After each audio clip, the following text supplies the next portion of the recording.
அமாவாசைன்னு ஒண்ணுங்க. பொங்குன்னு பார்த்துட்டே இருப்போம், பொங்கவே பொங்காது. சனிய பொங்காதுன்னு திரும்புவோம், படக்குன்னு ஒன்றுங்க. சனிய, ஏழரை, எரும மாடு, ராகு காலம் என ஆண்களை மிகவும் புகழ்ந்து பேசிய சாந்தாமணி அம்மா அவர்களுக்கு Midway Hospitals and A2B Veg Restaurant வழங்கும் நெய்யும் அறக்கட்டளை சிறப்பு பட்டிமன்றம். Powered by Air Fiber Wi-Fi, Social Legal, AI and Digital Marketing Academy, Tamil Nadu's #1 trusted learning platform. Dr. Sri Verma Ayurtharum Ayurveda. Kathipuram, Coimbatore 200-acre Dream Township Premium Plots. Arabian Garden Seafood Restaurant. Howrah Bay, powered by Bhagavi. Naturals, world fastest growing salon chain. கல்யாணம் பண்ணா 100 வயசு வரைக்கும் வாழலாமா doctor? 100 வயசு வரைக்கும் வாழலாமா என்னங்கிறது எனக்கு தெரியாதுயா. ஆனா 100 வயசு வரைக்கும் வாழணுங்கிற ஆசை போயிடும். நல்லா வாய்க்கு ருசியா வக்கனையா ஆக்கி போட்டா நல்லா சாப்பிட்டுட்டு அந்த 3 பேரையும் பாருங்க, தொப்பையும் தொந்தியுமா வந்து உட்கார்ந்துட்டு இவங்க அடுப்பு நெருப்பில் தவம் பண்றாங்களாமாங்க. இவங்க எங்க குக் பண்ணி சாப்பிடுறாங்க? புக் பண்ணி தானுங்க சாப்பிட்டுட்டு இருக்கிறாங்க. தாரம்னு ஒரு பேருங்க. அன்பை தாரோம், 50 பவுண்ட் தாரோம், கல்யாண செலவுக்கு 5 லட்சம் தாரோம், சீர்சனத்தியா 2 லட்சம் பொருள்களை கொண்டு வந்து தாரோம். உங்களுக்கு எப்பவுமே தலைவலிய தாரோம், பிரச்சனைய தாரோம். அதெல்லாம் விட்டுட்டாங்க, சொல்லவே பாத்தீங்களா? தாலி கட்டுறதும் ஜல்லிக்கட்டு ஒண்ணுதான். வளர்த்தவங்க விட்டுறாங்க, அடக்க வரவன் தான் சார் குடலை உருவி சாவறான். எல்லாத்தையும் வாங்கி தர்ற குடும்ப தலைவன் ஆண்கள் தானே அப்படின்னு சொன்னார். இந்த அஸ்திவாரம் 6 மணிக்கு மேல ஆடிட்டு வருதே, அந்த கொடுமையை நாங்க எங்க போய் சொல்றது? ஏன் தள்ளாடுறான்? இந்த நாட்டு பொருளாதாரம் தள்ளாடிற கூடாதுன்னு தள்ளாடுறான். பெண்களுக்கு இப்படி காது கேட்காத கணவர்கள் கிட்ட பேசி பேசி அவர்கிட்ட பேசுறமா சவர்கிட்ட பேசுறமானே தெரிய மாட்டேங்குது. ஒரு முறை பலகாரம் சுடுற நீங்க யூடியூப்ல போடுறீங்க, நெட்ல போடுறீங்க, ஆனா தட்டுல மட்டும் ஒரு நாளும் போட மாட்டேங்கிறீங்க. வீட்டிலே சமைக்கிற எங்களுக்கு பணம் கிடையாது, ஆனா பேக்கரியிலே சமைக்கிற மாஸ்டருக்கு மாத சம்பளம் உண்டு என்பதை மறந்து விட்டு அவ்வளவு நேரம் பேசணும். வாழ்க்கைங்கிறது வட்டம். பொண்டாட்டி கரப்பாம்பூச்சிக்கு பயப்படுறா, கரப்பாம்பூச்சி எலிக்கு பயப்படுது, எலி பூனைக்கு பயப்படுது, பூனை நாய்க்கு பயப்படுது, நாய் மனுஷனுக்கு பயப்படுது, மனுஷன் பொண்டாட்டிக்கு பயப்படுறான், பொண்டாட்டி கரப்பாம்பூச்சிக்கு பயப்படுறான். குடும்ப மகிழ்ச்சிக்கு காரணம் ஆண்களா பெண்களா என்கிற ஒரு நல்ல அருமையான தலைப்பு. இப்போது நம்முடைய சிவகுருநாதன் அவர்கள் ஆண்களே என்ற தலைப்பிலே தன்னுடைய விவாதத்தை தொடங்குகிறார். இந்த அருமையான இனிமையான பட்டிமன்றத்தின் அற்புதமான நடுவர் அவர்களே, பட்டிமன்றத்தின் பாங்கறிந்து பேசுவதற்கு இடம் சார்ந்துள்ள இலக்கிய வழக்கறிஞர்களே, இந்த அரங்கத்திலே உள்ள என் தமிழ் உறவுகளே, அனைவருக்கும் வணக்கம். மரியாதைக்குரிய நடுவர் அவர்களே, குடும்ப மகிழ்ச்சிக்கு பெரிதும் காரணம் பெண்களை விட, நான் சொல்வது இந்த அரங்கத்தில் இருக்கக்கூடிய பெண்களை விட்டுவிடுங்கள், வெளியூரில் உள்ளவங்க, அந்த பெண்களை விட ஆண்கள் தான் காரணம், மிகவும் காரணம். மரியாதைக்குரிய நடுவர் அவர்களே, மகிழ்ச்சி என்பது என்ன? அது ஒரு சின்ன நீங்க பார்த்தீங்கன்னா, மகிழ்ச்சி என்பது விரும்பியது கிடைத்தல். நாம என்ன விரும்புகிறோமோ அது கிடைக்கணும், அடிப்படை வசதிகள் நமக்கு கிடைத்தல். இந்த இரண்டும் இருந்தால்தான் ஒரு குடும்பத்தில் மகிழ்ச்சி வரும். சாதாரண விஷயம், உண்ண உணவு, உடுத்த உடை, இருக்க இருப்பிடம், இந்த 3ம் யார் தர முடியும்? யாரால தர முடியும்? நல்லா யோசிச்சு பார்க்கணும். இது இருந்தால்தான் மகிழ்ச்சி கிடைக்கும். இந்த 3ஐயும் தருவது ஆண்கள் தான், ஆண்கள் தான். சார் கடுமையா உழைக்கிறான் சார், கடுமையா உழைப்பது ஆண்கள். இங்க நல்லா சொன்னீங்க, முன்னுரையில் சொன்னீங்க, இந்த பூமியில ரிக்கு போட்டு ஆழ் குழாயை போட்டு பூமியின் ஆழத்தில் இருக்கக்கூடிய தண்ணீரை எடுத்து எப்படி விவசாயம் செய்வதற்கு ஆண்கள் பாடுபடுகிறார்களோ, அதே போல ஒரு குடும்பத்தின் மகிழ்ச்சிக்கு பெரிதும் காரணமாக இருப்பவர்கள் ஆண்கள் தான். மறக்கவே முடியாது, மறுக்கவும் முடியாது. ஒரு அற்புதமான ஊரிலே அருமையான பட்டிமன்றம். எல்லாரும் மகிழ்ச்சியா இருக்கணும்னு தான் இங்க வந்திருக்கீங்க. ஏன்னா எந்த மகிழ்ச்சிய என்ன வாழ்க்கை பயந்து பயந்து வாழுறான். இப்போ ஆண்கள் வாழ்க்கைன்னு சொல்கிறோம், வாழ்க்கையில் மகிழ்ச்சிக்கு பெரிதும் காரணங்கிறீங்க. வாழ்க்கையில் ஆண்களை பயப்பட வச்சது பெண்கள் தான். பயந்து வாழறான் சார். பொண்டாட்டி கரப்பாம்பூச்சிக்கு பயப்படுறா, கரப்பாம்பூச்சி எலிக்கு பயப்படுது, எலி பூனைக்கு பயப்படுது, பூனை நாய்க்கு பயப்படுது, நாய் மனுஷனுக்கு பயப்படுது, மனுஷன் பொண்டாட்டிக்கு பயப்படுறான், பொண்டாட்டி கரப்பாம்பூச்சிக்கு பயப்படுறான். இதுதான் வாழ்க்கைங்கிறது வட்டம். வாழ்க்கையை எப்படி தெரியுமா வரையறுத்து வச்சிருக்கான்? தின்னா சோறு, தின்னா சோறு, செத்தா அரிசி, தூங்கி எந்திரிச்சா காப்பி, இல்லாட்டினா பாலுங்கிறான். இதுதான் வாழ்க்கையை ஒரு சுருக்கிட்டான் எல்லாரும். மரியாதைக்குரிய நடுவர் அவர்களே, குடும்பம் என்கிற ஒரு கட்டிடம் வலுவாக இருக்க வேண்டும் என்று சொன்னால் அஸ்திவாரம் என்ற ஆனால் மட்டும்தான் முடியும். ஒரு ஸ்ட்ராங்கா பில்டிங் ஸ்ட்ராங்கு, பேஸ்மெண்ட் வீக்குன்னு சொல்றோம்ல, நாங்க ஸ்ட்ராங்கா இருந்தாதான் குடும்பம்ங்கிற கட்டிடம் வலுவாக இருக்கும்.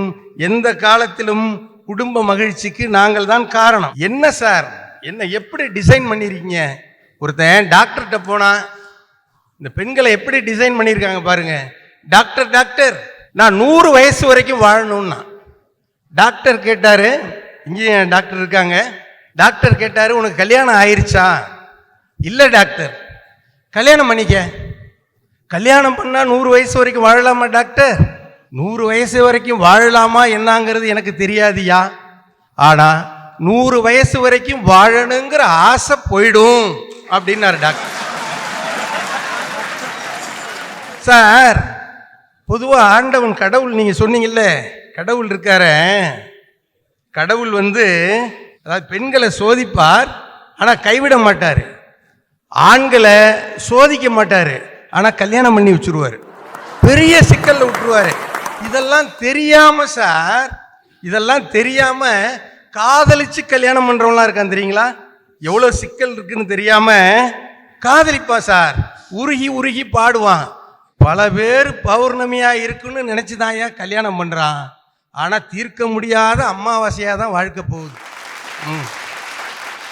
சார், கல்யாணம் ஆகிறதுங்கிறதே ஒரு விதமான புரிதல் இன்மையில தானே சார் தொடருது. வருவாய்க்குள்ளார செலவு பண்ணா குடும்பம் சந்தோஷமா இருக்கும் சார். வருவாய்க்குள்ளார வீட்டுக்காரன் கொண்டு வந்து கொடுக்கக்கூடிய வருவாய்க்குள்ளார சிக்கனமா செலவு பண்ணா குடும்பம் மகிழ்ச்சியா இருக்கு. எத்தனை பேர் நீங்க வருவாய்க்குள்ளார செலவு பண்றீங்க யோசிச்சு பாருங்க. பர்ச்சேஸ் இப்ப இங்க விடுங்க, திருச்செங்கோடு விட்டுருங்க, டி நகர் ரங்கநாதன் தெரு போங்க. எனக்கு தெரிந்தவரை உலகத்திலேயே வாகன போக்குவரத்து அனுமதிக்கப்படாத ஒரே தெரு டி நகர் ரங்கநாதன் தெரு. பெஸ்ட் மாம்பழம் ரயில்வே ஸ்டேஷன்ல இறங்கி நடக்க வேணாம் சார், நடக்க வேணாம், அப்படி நின்னா போதும் நகர்த்திக்கிட்டே போயிடுவான்.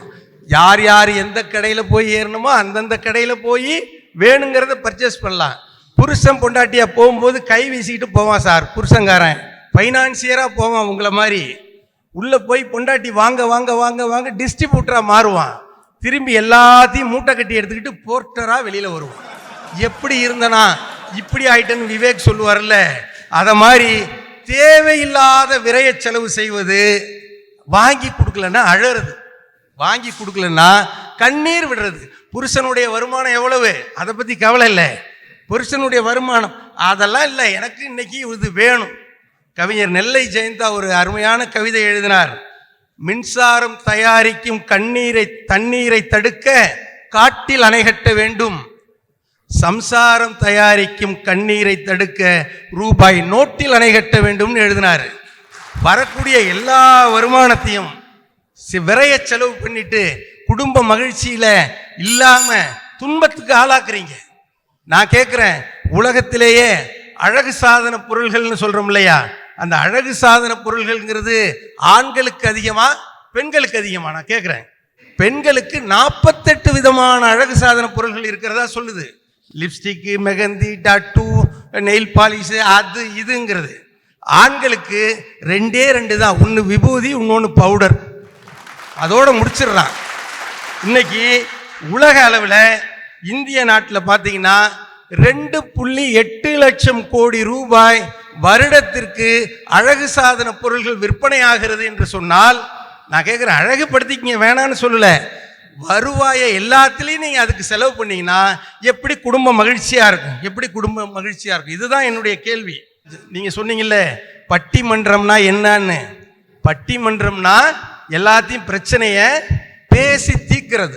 குடும்பத்தில் ஒரு பிரச்சனைனா, புருஷன் பொண்டாட்டிக்கு இடையில பிரச்சனைனா பேசி தீர்க்கணும். தீர்த்து விட்டு பேசக்கூடாது, தீர்த்து விட்டு பேசக்கூடாது. கடலூர்ல ஒரு அம்மா என்ன பண்ணிருக்கு, புருஷங்கிட்ட சண்டை, மீன் குழம்புல விஷத்தை போட்டு ஆளை காலி பண்ணிருச்சு. சமீபத்தில் நடந்தது. குடும்ப மகிழ்ச்சிக்கு நாங்கள் தரக்கூடிய பணத்தை வைத்துக்கொண்டு சிக்கனமாக செலவு செய்து ஆண்கள் உழைக்கிறார்கள், பெண்கள் செலவழிக்கிறார்கள். தயவு செய்து நான் சொல்வது, வீட்டில் வரக்கூடிய ஆண்கள் தரக்கூடிய பணத்தை வைத்து வருவாய்க்குள் செலவு பண்ணினால் குடும்பம் மகிழ்ச்சியாக இருக்கும். எந்த காலத்திலும் நீங்கள் அதை செய்ய போவதில்லை. எனவே குடும்ப மகிழ்ச்சிக்கு உங்களை விட, பெண்களை விட நாங்கள் தான் முக்கியமான காரணம். வாய்ப்புக்கு நன்றி. ரொம்ப இயல்பான குடும்ப நிகழ்வுகளையும் சொன்னார், நல்ல முறையில் சில பாடலையும் பாடினார். இப்போ பெண்களால் என்பதை பேசுவதற்கு சகோதரியார் சாந்தாமணி அவர்கள் வருகிறார். அவங்களுக்கு சாந்தான்றது பேரில் மட்டும்தான், சாந்தம்ங்கிறது பேரில் மட்டும்தான். ஆரம்பிங்கம்மா. பருக்கை அளவும் செருக்கை இல்லாமல் கர்வத்தை தவிர சர்வத்தையும் கற்ற எங்களுடைய கலைமாமணி சொல்வேந்தர் நடுவர் பெருந்தகை அவர்களே, பாங்கறிந்து மேடையிலே பேச வருகை தந்திருக்கக்கூடிய பேச்சாளர் பெருமக்களே, நேயம் அறக்கட்டளையினுடைய தலைவர் சகோதரர் அருண்ராஜ் அவர்களே, பெருந்திரளாக கூடியிருக்கக்கூடிய சான்றோர் பெருமக்களே, அத்துணை பேருக்கும் பணிவு கலந்த வணக்கத்தை சொல்லுவதிலே நான் மகிழ்ச்சி கொள்கின்றேன். மதிப்பிற்குரிய நடுவர் அவர்களே, ஒரு நல்ல தலைப்புங்க. குடும்பத்தினுடைய மகிழ்ச்சிக்கு பெரிதும் காரணம் ஆண்களா பெண்களா அப்படின்னு தான் கேள்வி. நடுவர் அவர்களே, நாங்கள் மறுக்கலைங்க. சிவகுருநாதன் வந்து சொல்லும் பொழுது குடும்பத்துக்கு தேவையான உணவு, உறைவிடம், உடை எல்லாத்தையும் வாங்கி தர குடும்பத் தலைவன் ஆண்கள் தானே அப்படின்னு சொன்னார். இதை நாங்கள் மறுக்கலை. நீங்கள் தான் குடும்பத்தினுடைய ஆணிவேர், நீங்கள் தான் குடும்பத்தினுடைய அஸ்திவாரம். ஆனால் பெரும்பாலான வீடுகளில் இந்த அஸ்திவாரம் 6 மணிக்கு மேலே ஆடிட்டு வருதே. இந்த கொடுமையை நாங்கள் எங்கே போய் சொல்றது? 5:45 மணி வரைக்கும் ஆடாத. ஒரு புள்ளி விவரம் நடுவர் அவர்களே, 8 மணி நேரம் வேலை இல்லைங்களா, அதனால் 6 மணிக்கு மேலே ஆடிட்டு வருது. இதை நாங்கள் எங்கப்பா போய் சொல்றது? உண்ண உணவு ஒரு மனசாட்சியோடு பேசணும் தம்பி. உண்ண உணவு நீங்கள் தான் தயார் பண்ணி கொடுக்குறீங்களா? ஒரு 10 நிமிஷம் சாப்பிட்றதுக்கு நடுவர் அவர்களே, பல மணி நேரம் நாங்கள் அடுப்பு நெருப்பில் அக்னி தவம் செய்யறோங்க. நல்லா வாய்க்கு ருசியாக வக்கனையாக ஆக்கி போட்டால் நல்லா சாப்பிட்டுட்டு அந்த 3 பேரையும் பாருங்க, தொப்பையும் தொந்தியுமா வந்து உட்கார்ந்துட்டு, சேரில் உட்காருங்க ஐயா, நான் சேர் முழுக்க உட்கார்ந்துட்டு, எங்கள் வீட்டில் அரிசி மூட்டை இப்படி தான் சாட்சி போட்டிருப்போம், வந்து உட்கார்ந்துக்கிட்டு ஒரு மனசாட்சியே இல்லாமல் உண்ண உணவு ஆண்கள் தான் தருகிறோம். என்ன தம்பி பேச்சு? அம்மா 3 பேர்ல அந்த ஒரு தம்பி அப்படி தெரியல. அப்ப நீங்க என்ன சொல்றீங்கிற மாதிரி அர்த்தம் ஆகுது. உங்களை ஒன்னு சொல்ற கேட்டுக்கங்க. நீதிபதிகளை விரோதித்துக் கொள்வது நல்ல பழக்கம் அல்ல.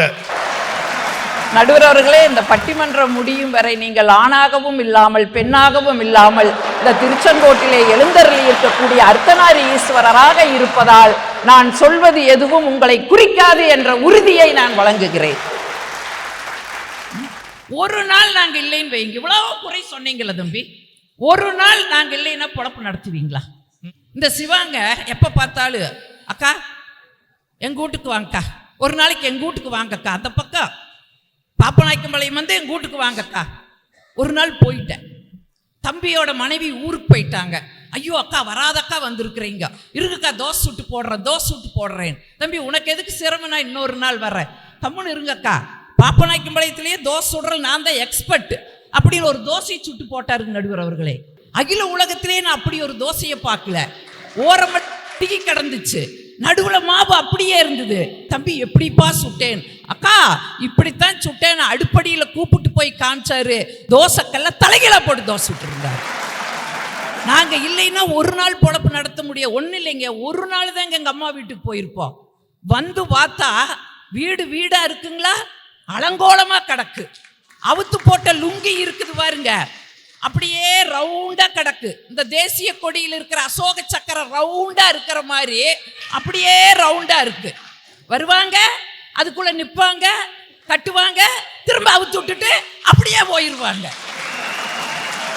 சாப்பிட்டு போட்ட எச்ச வட்டல் காஞ்சு கருவாடாய் கிடக்கு. குடிச்சு போட்ட எச்ச டம்ளரு, காப்பி டம்ளர்ல லட்சக்கணக்கான எறும்பு மொச்சிட்டு இருக்கு. எங்களுக்கு 2 கை வத்தாதுங்க வேலை செய்யறதுக்கு. பத்ரகாளி மாதிரி 12 கை எங்களுக்கு தேவைப்படுது.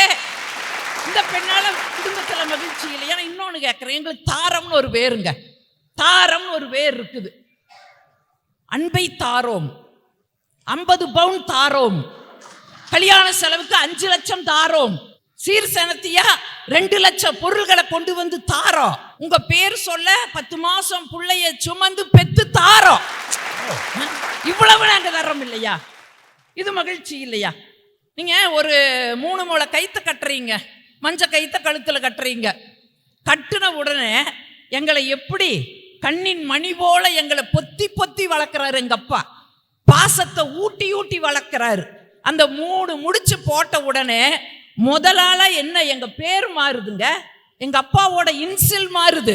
கல்யாணம் பண்ண மறு நிமிஷத்திலிருந்து எங்க அப்பாவோட இன்சில் எங்களுக்கு கிடையாது, உங்களுடைய இன்சில். சோந்தாமணி சுப்பிரமணியம், மிஸ்ஸஸ் சுப்பிரமணியம், இதுதாங்க எங்களுக்கு பேரு. பேரை விட்டு கொடுக்குற ஒரு நன்றி அதாவது வேண்டாமா? கல்யாணத்துக்கு முன்னாடி எங்க அப்பன் குலசாமி தான் எங்களுக்கு குலசாமி. கல்யாணம் பண்ண மறு நிமிஷமே உங்க குலம் தலைக்கோணுங்கிறக்காக உங்க குலசாமியை எங்க குலசாமியா நாங்க ஏத்துக்கிறோமா இல்லையா? இல்ல அந்த நன்றிக்காவது நீங்க சொல்ல வேண்டாமா? என்ன வந்து சொல்லிட்டு இருக்கிறீங்க, எல்லாமே நாங்க தான் தரோம். எந்த காலத்தில் இருக்கிறீங்க? இதனை ஈசன் படி இழந்து இதிகாச காலமா, ரேசன் படி இழக்கிற 2 கட்ட காலம். இன்னைக்கு நாங்களும் வேலைக்கு போயிட்டு இருக்கிறோம். இந்த 2 பேர் வேலைக்கு போற வீடுல ஒரு பெண் என்ன பாடுபடுறாங்க தெரியுங்களா நடுவர் அவர்களே? தாமரைன்னு ஒரு பெண் கவிஞர் எழுதினாரு. நிற்க நேரமில்லை, நினைத்து பார்க்க தெம்பில்லை, ஓட்டமே கால்களுக்கு செருப்பு, மறதியே நினைவுகளுக்கு மருந்து, காப்பிக்கு கத்தும் கணவன், சீருடை காணவில்லை என்று சீரும் வாரிசுகள், இடையிடையே மருந்து மாத்திரை கொடுக்க வேண்டிய மாமன் மாமிகள், அடுப்பில் கொதிக்கும் பருப்பு, அசந்தால் பொங்கும் பால். இந்த பாலு புருஷனும் ஒண்ணுங்க, பொங்கும் பொங்குன்னு பார்த்துட்டே இருப்போம், பொங்கவே பொங்காது, சனிய பொங்காதுன்னு திரும்புவோம், படக்குன்னு ஒங்கிருங்க. என்ன பாடுபடுறோம். இன்னைக்கு நானும் கல்லூரி பேராசிரியருங்க, வேலைக்கு போறதுக்கு 4 மணிக்கு எந்திரிக்கிறேன். இன்னைக்கு வரைக்கும் 4 மணிக்கு எந்திரிக்கிறேன். ஓடி ஓடி வேலையை செஞ்சுக்கிட்டு எங்க 7:30 தான் எந்திரிக்கேன். 8 மணிக்கு பாத்ரூம் போகும்போது எல்லாம் பேஸ்ட் சோப்பு தண்ணி விளாவி வைக்கணும், அத்தனையும் எடுத்து வச்சுட்டு கம்ப்யூட்டர் யுகத்துல முதுகு வேற வைக்கணும். நிப்பார் இப்படி வேட்ட கருப்புராயிஞ்சாமி ஏட்ட, கையில் அருவாள் மட்டும்தான் இல்லை. கேட்டுட்டு ஒரு வார்த்தை கேட்பார், இவ்வளவு அழகாக முதுகு தேய்க்கும் செப்படி வித்தையை எங்கடி கத்தா என வைரமுத்துக்கு அடுத்த வாரிசு வரு. நான் சொல்லுவேன், என் ரூட்ல 10 எரும மாட்டை நான் தான் தேய்ச்சி குளிச்சுக்கிட்டு இருந்தேன்னு. அதுக்கும் பரபரப்போட பதில் சொல்லிட்டு ஓடி வந்த இங்க தோசை கறி கிடக்கு. கருகின தோசை எனக்கு எடுத்து வச்சுட்டு அடுத்த தோசை ஊத்தையில என் பிள்ளை ஓடி வந்து, அம்மா சீப்பக்கான தலையிலேயே சீப்பு இருக்கு, சனியனே தலையிலேயே இருக்குது, ஓடுறி. அதை விரட்டி விட்டு தோசையை திருப்பி போட்டா என் பையன் கத்துவா, அம்மா என்ற சாக்ஸை காணோன். ஓடி போய் சாக்ஸை எடுத்துட்டு வந்து தர்றதுக்குள்ள இந்த தோசையும் கருகு. 3வது தோசை ஊத்தியில மாமியா அப்பாவியா என்ன பாக்கு. அது கொண்டு போய் ஒரு காப்பியை கொடுத்துட்டு வந்து தோசையை திருப்பியில பாத்ரூம்ல சத்தம் ஒரு அம்மா டவல்னு. 34 வருஷம் ஆச்சுங்க, இன்னும் டவல் எடுத்துட்டு போனதாக வரலாறே கிடையாது. உனக்கு கொண்டு போய் கொடுத்துட்டு வர்றதுக்குள்ள இந்த தோசையும் கருகி போயிருமேன்னு சொல்லி ஒரு கையில சட்டுவத்தை வச்சுக்கிட்டு இன்னொரு கையில டவல் எடுத்துட்டு இருந்த இடத்துல இருந்தே அப்படியே வீசுவேன். உடனே சச்சின் டெண்டுல்கர் கேட்ச் பிடிக்கிற மாதிரி கேட்ச் பிடிப்பார். என்னைக்கு இருக்கிற பரபரப்புல மறந்து போய் டவலை போடுறதுக்கு பதிலா இந்த கையில் இருக்கிற சட்டுவத்தை போடுவேன்னு தெரியாம இன்னைக்கு நாங்களும் வேலைக்கு போயிட்டு இருக்கிறோமே, நாங்களும் சம்பாதிக்கிறோமே. நீங்க எந்த காலத்துல வந்து சொல்லிட்டு இருக்கிறீங்க எல்லாமே ஆண்கள் தான் சம்பாதிச்சு கொடுக்குறாங்க. நான் கேட்குறீங்க, வீண் செலவு பண்றீங்கன்னு சொன்னீங்க. பெண்கள் ஆண்கள் சம்பாதிப்பது, பெண்கள் செலவு செய்வதுன்னு சொன்னீங்களே நடுவர் அவர்களே. அமெரிக்காவில் மிகப்பெரிய வங்கியெல்லாம் திவாலாகி அதல பாதாளத்துக்கு போன போது இந்தியாவினுடைய பொருளாதாரம் உயர்ந்திருந்தது. அதுக்கு என்ன காரணம்னு கேட்டா, வீட்டிலே பெண்கள் சேர்த்து வைத்த சிறுவாட்டு காசுதான் இந்தியாவினுடைய பொருளாதாரத்தை உயர்த்தியது என்று சொன்னால், இன்னைக்கு நாங்களும் பொருளாதாரத்துக்கு உறுதுணையா இருந்துட்டு இருக்கிறோம். நான் ஒன்று கேட்குறேங்க, இன்னைக்கு இன்னும் இந்த மண்ணில் நடக்கிற நிதர்சனமான உண்மை, ஆண்களுக்கு 700 ரூபாய் கூலினா பெண்களுக்கு 350 ரூபாய் தான் கூலி. அந்த 350 ரூபாயை கொண்டு வந்து அந்த பெண் குதூகலமா குடும்பம் நடத்துவா, சிறுவாடு சேர்த்துவா. ஆனா நீங்க 700 ரூபாயை வாங்கி எங்க கொண்டு போய் கொடுத்துட்டு வர்றீங்க? கையில வாங்குனேன், பையில போடல, காசு போன இடம் தெரியல, தந்தனா துந்தனான்னு கொண்டு போய் கடையில கொடுத்துட்டு ஆடிட்டு வர்றீங்களா இல்லையா? வந்து சரோஷா சரோஷா, உனக்கு வசந்த மாளிகை கட்டட்டுமா, தாஜ்மஹால் கட்டட்டுமா? இடுப்புல வேட்டு இறங்கி கிடக்குது, அதை ஏத்து கட்டுறதுக்கும் கூட உங்களுக்கு துப்பு இல்லை. இவ்வளவு அட்டுழியம் பண்ணிட்டு இங்க வந்து நீங்க என்ன பேசுறீங்க? நான் இப்படியும் கேட்குறேங்க, நீங்க ஒரு வீட்டில் வயசான தாத்தா பாட்டி இருந்தாங்கன்னு வைங்க, தாத்தா எல்லாத்தையும் மறந்துடுவார். பேனாவை எங்கே வச்சேன்னு மறந்துடுவார், மூக்கு கண்ணாடி எங்கே வச்சேன்னு எல்லாத்தையும் மறந்துடுவார். உடனே தேடுவார், கண்ணாடி இல்லை, பேனாவில்லை, பாட்டியை தேடுவார். பாட்டிக்கு தான் தெரியும் எங்கே இருக்குதுன்னு வந்து எடுத்து கொடுக்கு. நீங்கள் ஒரு காலகட்டத்தில் நீங்கள் வச்ச பொருளை மறந்துடுறீங்க, உங்களையே மறந்துடுறீங்க. ஆனால் ஒரு காலகட்டத்தில் நீங்கள் எங்களுக்கு செஞ்ச கொடுமைகளையும் கூட நாங்கள் மறந்துட்டு வயசான போது உங்களை குழந்தைகள் போல பார்த்து கொள்வது பெண்கள் தாங்க. அந்த பெண்களால் மகிழ்ச்சி இல்லாமல் இருக்குமா? நீங்கள் சொன்ன மாதிரி நடுவர் அவர்களே, எதிர்பார்ப்பு எல்லாருக்கும் இருக்குது. எனக்கும் ஒரு எதிர்பார்ப்பு இருந்துச்சு. நல்லா ராகு காலத்தில் அம்மன் கோயில் போய் எலும்பிச்சம்பழத்தில் நெய் தீபம் போடு, நல்ல கணவன் வரும்னு சொன்னாங்க. நானும் வெள்ளிக்கிழமை போய் நெய் தீபம் போட்டேன். கடைசியில் அந்த ராகு காலமே எனக்கு வாழ்க்கை துணையாக வந்துச்சு. எனக்கு சொந்த விட்டு போகக்கூடாதுன்னு நடந்த கல்யாணம். சாந்தாமணியை சுப்பிரமணியத்துக்கு கட்டுங்க, சாந்தாமணிக்கு சுப்பிரமணியத்துக்கு கட்டுங்கன்னு எங்கள் வீட்டில் கொடுக்கறக்கு விருப்பம் இல்லை, நடையா நடக்கிறாங்க. சரி, ஒரு நாள் பொண்ணு பார்க்க வாங்கன்ட்டாங்க. இவர் பொண்ணு பார்க்க கிளம்பி வர்றாரு. இவர் மகர ராசி நேயரை இன்னைக்கு பிடிச்ச கலர் பச்சை சிகப்பு. என் வீட்டுக்கார் பச்சை கலர் பேண்ட்டு, சிகப்பு கலர் சட்டை. அவரோட கலர் காம்பினேஷனை பார்த்துட்டு எங்கள் வீட்டில் கட்டி இந்த மாடை வித்துட்டு ஓடிச்சு. நான் சிக்கினேன். வந்தாங்க, பார்த்துட்டு எல்லாம் பேசி முடிச்சுக்கிட்டு போயிட்டாங்க. ஒரு நாள் எங்கள் மாமனார் ஐயன் வந்தார். எத்தனை பத்திரிக்கை அடிச்சிருக்கிறீங்கன்னா 1000 அடிச்சிருக்கிறோன்னா 500 கூட வாங்கிட்டு போயிட்டாரு. போன மனுஷன் பஸ்ஸை பிடிச்சி வர்றாரு. அடுத்த பஸ்ஸில் என்னங்க அநியாயம் பண்ணியிருக்கிறீங்க, பத்திரிக்கையில் என்னங்க அநியாயம் பண்ணியிருக்கிறான், என்ன மணமகனின் தந்தைன்னு ஓட்டு வெறும் கிருஷ்ண கவுண்டர்னு ஓட்டிருக்கிறீங்க, ஏனுங்க உங்க வேறு அத்தேனுங்க? வெறும் கிருஷ்ண கவுண்டர்னு ஓடக்கூடாது, மிராசுதார் கிருஷ்ண கவுண்டர் ஓடணுன்ட்டாரு. அங்கே மிராசுன்னு ஒன்று ஏக்கரா கணக்கில் கிடையாதுங்க, உடக்கா மொட்டு வைக்காத 1.5 ஏக்கரா காட்டுக்கு சொந்தம். அதில் புல்லும் விளையாது கொள்ளும் விளையாது, வெறும் வெங்குச்சங்கல். என்ன கல்யாணம் பண்ணிட்டு போன பிறகு நான் வெங்குச்சங்கல்ல பொறுக்கி வேலிக்கந்தல்ல போட்டு அங்கே இருக்கிற ஒரு ஆள் எடுத்து அதை கோலப்பொடி இடித்து இன்னைக்கு அவன் மாட மாளி கட்டி பொழைச்சிக்கிட்டு இருக்கிறான். அந்த உடக்கா மொட்டு வைக்காத 1.5 ஏக்கரா காட்டுக்கு நீங்கள் என்னை மிராசுன்னு போடலையேன்னு. இப்போ என்ன மிராசு போடல கொடுங்க. அப்போ கம்ப்யூட்டர் வசதி இல்லைங்க. கைப்பட 250 பத்திரிக்கைக்கு என் தங்கச்சி அங்கே உட்காந்துட்டு எழுதுறா, இன்னொரு 250 பத்திரிக்கைக்கு இந்த மூலையில் உட்காந்துட்டு நான் எழுதுறேன் மிராசுன்னு. கட்டிக்க போற உழைக்கும் கொழுந்தியாளுக்கு கல்யாணத்துக்கு முன்னாடியே இம்போசிஷன் கொடுத்த குடும்பம் அந்த குடும்பம். எழுதி கொடுக்கல மாமனார் சொல்ற இந்த மாப்பிள்ளை அழைப்புலாம் ஜோரா நடத்தணும், அதுக்கு பட்டையவே கிளப்புறம் போங்க. எத்தனை வருஷம் ஆனாலும் அந்த கோபம் அடங்கவே இல்லை. பார்த்தீங்களா, எவ்வளவு வருஷத்துக்கு முன்னாடி நடந்தது, அதே கோபத்தை அப்படியே மெயின்டைன் பண்றீங்க. நடுவர்களே, அந்த ரணத்தை சந்திச்சவங்களுக்கு தாங்க அதனோட வருத்தம் என்னன்னு தெரியும். எழுதி கொடுக்கல மாமனார் சொல்றாரு இந்த மாப்பிள்ளை அழைப்பெல்லாம் ஜோரா நடத்தணுங்க, அதுக்கு என்ன பட்டையவே கிளப்புறம் போங்கன்ட்டோம். போயிட்டு கல்யாணத்தன்னைக்கு மாப்பிள்ளை கடைசி பஸ்ஸில் வந்து இறங்குதுங்க. இந்த மிராசு வரம்புற ஒரு கார் வச்சு வரல, கடைசி பஸ்ஸில் வந்து இறங்கிட்டு நாங்கள்லாம் மாப்பிள்ளையோடு வந்துருக்குறோம். பிள்ளார் கோயில் உட்காந்துட்டு எங்களையெல்லாம் வந்து கூட்டிகிட்டு போங்க. நாங்கள் வெத்தலை மேலதாளத்தோடு போனால் திருப்பிட்டு நிற்குதுங்க. ஏனுங்க என்ன வெறுங்கையோடு வந்திருக்கிறீங்க?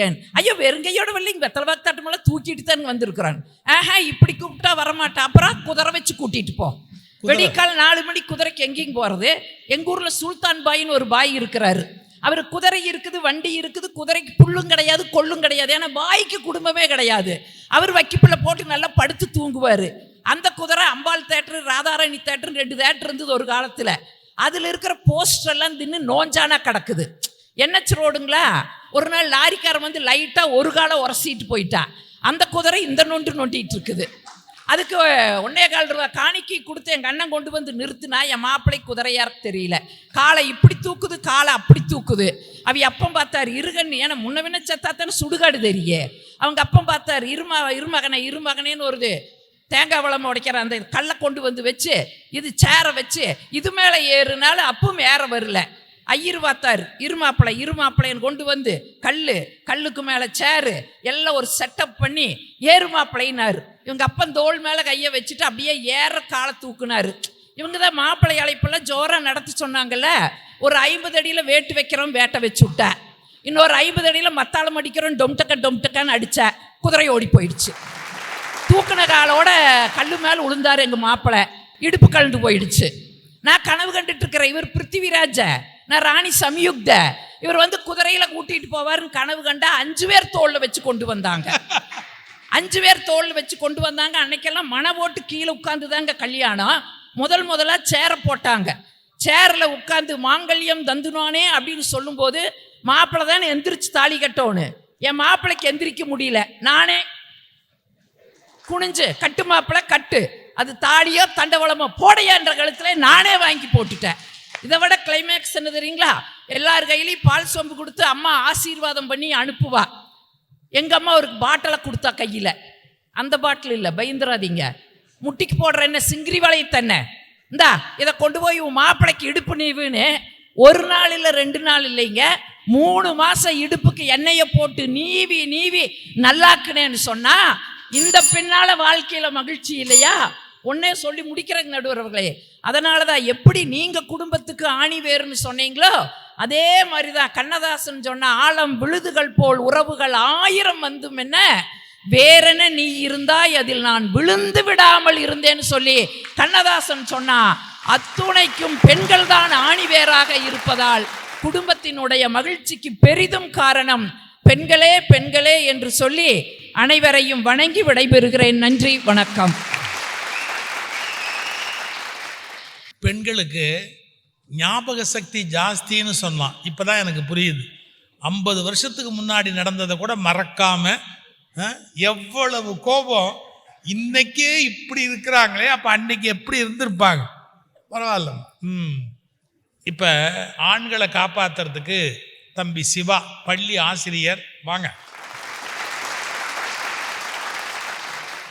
மரியாதைக்குரிய நடுவர் கலைமாமணி சொல்வேந்தர் ஐயா அவர்களுக்கும், இரு அணியை சார்ந்த பேச்சாளர் பெருமக்களுக்கும், நேயம் அறக்கட்டளை சார்ந்த நிர்வாகிகளுக்கும், டாக்டர் அருண்ராஜ் அண்ணா அவர்களுக்கும், அரங்கு நிறைந்திருக்கும் உங்கள் அனைவருக்கும் எனது பணிவு கலந்த வணக்கம்.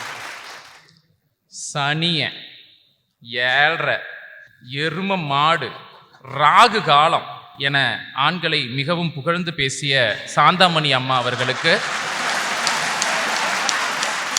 ஆனா அதை ஒண்ணு விடாம குறிச்சு வச்சீங்க பாத்தீங்களா? உங்க பெருந்தன்மை ரொம்ப பாராட்டு. நடுவர் சொன்னது போல பேரில் மட்டும்தான் சாந்தம். எங்க அண்ணன் பேசினார் இல்லைங்க, 10 நிமிஷம் எவ்வளவு ஏதாவது சொன்னாரா? அடுத்தடுத்து இன்ன வார்த்தைன்னு இல்லைங்க, சும்மா துவம்சம் பண்ணாங்க ஆண்களை.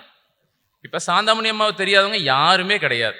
தமிழகம் முழுவதும் தெரியும், வெளிநாட்டுக்கும் போறாங்க, டிவிலையும் வர்றாங்க. எல்லா நிகழ்ச்சி ஏற்பாட்டாளரும் பட்டிமன்றமா சாந்தாமணி அம்மாவே. இவ்வளவு பிரபலமா இருக்கக்கூடிய நம்ம சாந்தாமணி அம்மா ஏற மேடையில எல்லாம் ஆண்களை துவம்சம் பண்றாங்களா? எல்லா நிகழ்ச்சி ஏற்பாட்டாளரும் பாருங்களேன், எல்லாருமே ஆண்கள். இப்ப நம்ம அருண்ராஜ் அண்ணா உட்பட அம்மா ஏறி நம்மளை தான் கிளின்னு கிழிக்க போறாங்கன்னு தெரிஞ்சாலும் நீங்க தான் வரணும் அப்படின்னு சொல்ற பெருந்தன்மை ஆண்களுக்கு மட்டும்தாமா இருக்கு. உங்களுக்கு ஏதாவது இருந்ததாமா? ஏதாவது ஒன்னாவது பாராட்டினீங்களா? தம்பி நாங்க இல்ல அது பெருந்தன்மையா இழிச்ச வாய்த்தனமா? ஐயா நாங்க எல்லாத்தையுமே பாசிட்டிவாவே நினைச்சு பழகிட்டங்கய்யா. இப்ப நீங்க ஆண்களுக்கும் இல்ல பெண்கள் அதுவும் உங்களை மாத்தி போட்டாங்க, கவனிச்சிங்களா? அதையும் அவங்களே எல்லா இன்ஸ்ட்ரக்ஷனும் கொடுத்துட்றாங்க. இப்ப நாங்க ட்ரம்ப் மாதிரி எங்களுக்கு நோபல் பிரைஸ் வேணும், நான் அந்த சண்டை தீத்தேன் இந்த சண்டை தீத்தேன்னு ட்ரம்ப் மாதிரி தினமும் நோபல் பரிசு எல்லாம் நாங்க கேட்கல. குறைஞ்சபட்சம் எங்களோட பெருந்தன்மைக்காக நீங்க கோயிலாவது கட்டணுமா இல்லையா? ஏமா உங்களையெல்லாம் சமாளிக்க முடியுமாமா? என்ன பேச்சு பேசுறாங்க? ஒன்றும் இல்லைங்க. இப்போ அம்மா பேசும்போது பெண்களை விட ஆண்கள் அதிகமாக கை தட்டினாங்க. அவங்க என்ன நினச்சிருப்பாங்க தெரியுங்களா? ஓ நம்ம வெயிட்டான பாயிண்ட் பேசுகிறோம் போல அப்படின்னு. அதெல்லாம் ஒன்றும் இல்லைங்க, எல்லாம் வீட்லேயே ட்ரைனிங்கு. நம்மளுக்கு ஃபுல்லா வீட்லயே ட்ரைனிங். ஏதாவது பேசும், நம்ம என்ன பண்ணுவோம், அப்படியாம்மா சரிம்மா, அப்படியாம்மா சரிம்மான்னு சொல்லி சொல்லி பழக்கம். இதை இங்க பேச முடியாதல்லங்க. சரி என்ன பண்றது, கை தட்டிட்டு அப்படியாம்மா சரிம்மா அப்படின்னு நீங்க கை தட்டிட்டே இருந்தீங்களா, அவங்களும் உற்சாகமா பேசிட்டே இருக்கிறாங்க. ஒன்றும் இல்லைங்க. இப்போ பொதுவாக நீங்கள் பெண்களை பாருங்களேன், இப்படி சொல்லாத பெண்கள் யாருமே இருக்க மாட்டாங்க. நான் எவ்வளவு பொறுத்து போயிட்டு இருக்கேன் தெரியுமா, நான் எவ்வளவு பொறுத்து போயிட்டு இருக்கேன் தெரியுமா, நாங்கிறனால அத்தனை சகிச்சுக்கிட்டு இருக்கிறேன். இப்படி சொல்லாத யாராவது ஒரே ஒரு பெண்ணு சொல்லுங்க பார்க்கலாம். இப்போ இதைய கேட்டவுடனே நம்ம கவிஞரும் அடிச்சு விட்டுட்டாங்க. இவங்க பூமி மாதிரி சாமி மாதிரி பெருமையானவங்க அப்படி இப்படின்னு. இது எல்லாம் நம்ம அத்தனை உடான்ஸுங்க. உண்மையிலேயே பொறுமையின் சேகரம் நம்மால தான். அப்பாவிங்க, அப்பாவி எங்க, நீங்களே கை தட்டிடுங்க. சரி, இவன் வீடு கட்ட நாயா பேயா திரிஞ்சு அலைஞ்சு வீட்டை ஒரு வழியா கட்டிடுவான். ஆனா உள்ள வரும்ப மகாலட்சுமி முதல்ல வாங்க, மகாலட்சுமி விளக்கேத்துங்க. மகாலட்சுமி உள்ள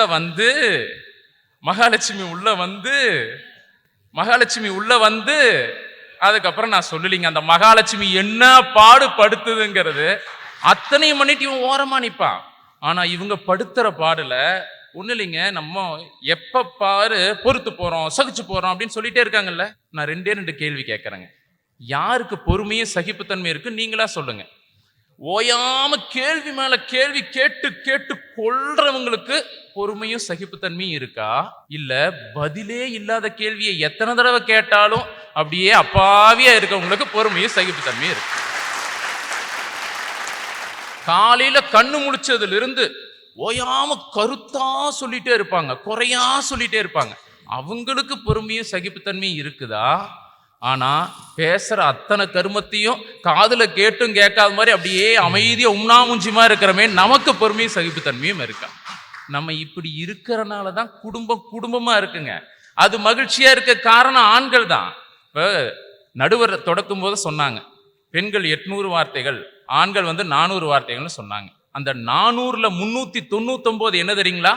அப்படியாம்மா, ஓகேம்மா நீ சொல்றதா சரிம்மா, அப்படியாம்மா ஓகேம்மா நீ சொல்றதா சரிம்மா. ஒரு வார்த்தை பேச விடுறீங்களாம்மா, அப்படி சொன்னா மட்டும்தான் அவங்களுக்கு ஒரு சந்தோஷம்.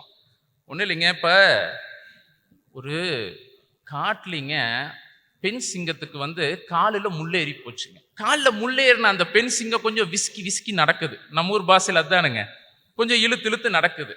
அதுக்கு ஒரு சந்தேகம், நம்ம நடை எப்படி இருக்குது அப்படின்னு கேட்டுக்கலாம், தெரிஞ்சுக்கலாமே அப்படின்ட்டு அந்த பக்கம் மேய்ஞ்சிட்டு இருக்கிற ஒரு மானுகிட்ட கேட்குது.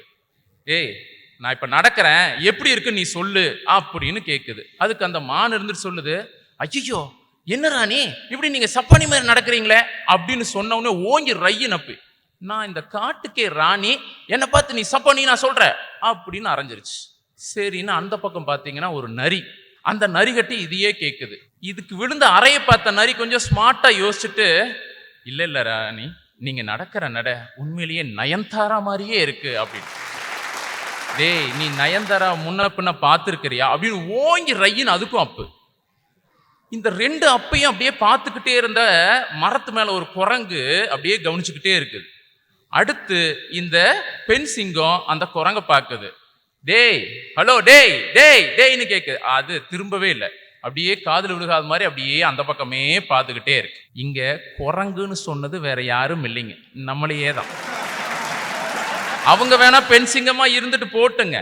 நீங்க பல சமயங்கள்ல அந்த மான் மாதிரி எது உண்மையோ அதை அப்படியே சொன்னீங்கன்னு வைங்களேன், சண்டை வரும். இல்ல கொஞ்சம் மாத்தி சொல்லலான்னு நரி மாதிரி சொல்ல முயற்சி பண்ணா சண்டை வரும்.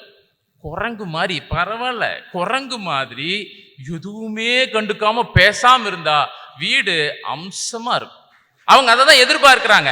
நம்ம பரவாயில்ல விட்டு கொடுத்தே பழகின நமக்கு இதெல்லாம் ரொம்ப சாதாரணம்ங்க. ஒன்றும் இல்லை, காய்கறி இப்போ எல்லாருமே வாங்குறாங்க. இப்போ அம்மா சில விஷயங்களும் பயங்கரமாக பொய் சொன்னாங்க, நீங்களது கண்ணா பின்னான்னு கை தட்டிட்டீங்க.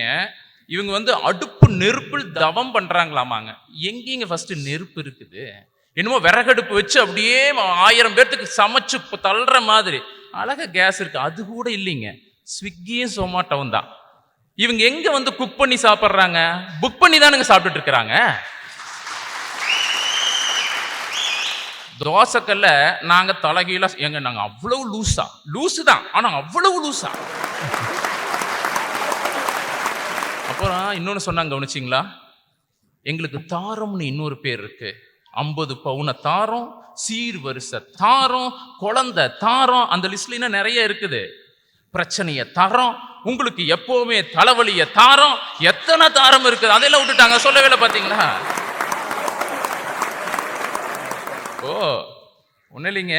காய்கறி இப்போ எல்லாருமே அவங்க நம்ம என்ன சொன்னாலும் ஒத்துக்க மாட்டாங்க. ஆனால் காய்கறி நம்ம நறுக்கிறோமுங்க. போய் கடையில் போய் வாங்கிட்டு வரோம். அப்படி பண்ணுறோமா இல்லைங்களா? எல்லா ஆண்களும் போய் காய்கறி வாங்குறோம். மஞ்சள் சட்டை போட்டான்னா, ஆமாம்மா நான் டெய்லியும் தானே வாங்குறேன் அப்படிங்கிறாரு. வெண்டைக்காய் நீங்கள் வாங்குறீங்க வைங்களா, என்ன இன்னைக்கு இவ்வளோ முத்தலா வாங்கிட்டு வந்திருக்கிற? சரி, அடுத்த நாள் பிஞ்சா, இவ்வளோ பிஞ்சா வாங்கிட்டு வருவாங்க. சரி, வெண்டைக்காயை வேண்டாம், அடுத்த நாள் கத்திரிக்காய் நீ இவ்வளோ சொத்தையா வாங்கிட்டு வர? ஏம்மா நான் வாங்கவே இல்லைம்மா, நீயே வாங்கிக்க. இந்தம்மா போய் சொத்தை வாங்கிட்டு வரும். என்னம்மா கத்திரிக்காய் சொத்தையா இருக்குது, இது ஆர்கானிக், இது பூச்சி மருந்தே இல்லாத. ஏம்மா நான் வாங்கும்போது, ஏய் அது நீ பேசாத, அதெல்லாம் நீ பேசக்கூடாது, நீ ஏன் பேசுற? அதெல்லாம் சார் நடக்குதா இல்லையா? நடக்குதா இல்லையா? ஒன்றும் இல்லைங்க. இப்போ வீட்டில் சண்டை வந்தா 5 நிமிஷத்துல நம்மளால மறந்துடுவாங்க. இந்த மாதிரி 50 வருஷமா அப்படியே தோண்டி எடுத்து வந்து பேசுற பழக்கம் நமக்கு இல்லவே இல்லை. அவன் பாட்டுக்கு போய்கிட்டே இருப்பான். அடுத்தது என்னங்கிற அவன் யோசிக்கவே மாட்டான், அவன் பாட்டுக்கு போய்கிட்டே இருப்பான். இவங்க 24 வருஷத்துக்கு முன்னாடி நீ என்ன பண்ண, நீ என்ன சொன்ன அப்படின்னு இழுத்தா. இப்போ இந்த சினிமால எல்லாம் புதுசாக ஒரு ட்ரெண்ட் வந்துருக்கு, பார்த்துருக்கீங்களா? ரீரிலீஸ். அதாவது அன்னைக்கு ஹிட் அடிச்ச படத்தை எல்லாம் திரும்ப இப்போ ரிலீஸ் பண்ணிட்டு இருக்கிறாங்க. இவங்களுக்கு கொஞ்ச நேரம் போர் அடிச்சதுன்னா என்ன சண்டை போடலாம், ஓ அன்னைக்கு இந்த சண்டை போட்டப்ப ஸ்ட்ராங்கா இருந்தது, சரி அதே சண்டையை போடு அப்படின்னு அதை தூக்கிட்டு வந்து இங்க போடுவான். நடக்குதா இல்லைங்களா? படத்துல மட்டும் ரீரிலீஸ் கிடையாதுங்க, இவங்க சண்டைக்கு கூட ரீரிலீஸ் தான் வச்சிருக்கிறாங்க. இவங்களை சாட்டிஸ்ஃபை பண்ண முடியுங்களா? வாய்ப்பே கிடையாது, வாய்ப்பே கிடையாது. எந்த இடத்துலையும் உங்களை சாட்டிஸ்ஃபை பண்ண முடியாது. அதுக்கு ஒரு துணி கடையும் ஒரு செருப்பு கடையும் போதுங்க உதாரணம். அவன்லாம் பாவங்க, அவனுக்கெல்லாம் எங்கேயாவது நம்ம வந்து கோயில் வச்சு கும்பிடணும். அந்த சேல்ஸ்மேன் இருக்கான் பார்த்தீங்களா, அவனை பார்க்கும்போதே பரிதாபமா இருக்கும். கடையில் இருக்கிற எல்லா துணியும் போட்டதுக்கப்புறம் கலெக்ஷன் சரியில்லைல்ல, இன்னும் கொஞ்சம் இருந்திருக்கலாம்ல அப்படின்னு இழுப்பாங்க. ஆண்களை குறை சொல்லி மட்டுமே பழகியவனுங்கள். நான் ஒன்னே ஒன்று மட்டும் சொல்லி நான் நிறைவு செய்கிறேன். இப்போ ஆண்கள்னு அவங்க சொன்ன உடனே கணவனை மட்டுமே மையமாக வைத்து அவர்கள் பேச்சை கட்டமைத்தார்கள். அதற்குள் ஒரு தகப்பன் இருக்கிறான், ஒரு தகப்பன் இருக்கிறான். நீங்க இத்தனை பெண்கள் இன்னைக்கு இருக்கீங்க இல்லையா, நீங்க யாராவது ஒருத்தர் சொல்லுங்க, இவர்கள் குறைப்பட்டீர்கள்ல உங்க அப்பா மேல ஏதாவது ஒரு குறைய சொல்ல முடியுமா? ஒரு குறைய சொல்ல முடியுமா? பேச்சாளர் கோவை தனபால் அண்ணா ஒரு உரைநடை வடிவில் ஒரு கவிதையை சொல்லுவார். அதை மட்டும் நான் சொல்லி நிறைவு செய்கிறேன். துணி வாங்க கடைக்கு சென்றேன், துணி வாங்க கடைக்கு சென்றேன், துணியை நான் பார்த்து கொண்டே இருந்தேன். என் அம்மா துணியின் விலையையே பார்த்து கொண்டிருந்தார், என் அப்பா என் மன நிலையையே பார்த்து கொண்டிருந்தார்.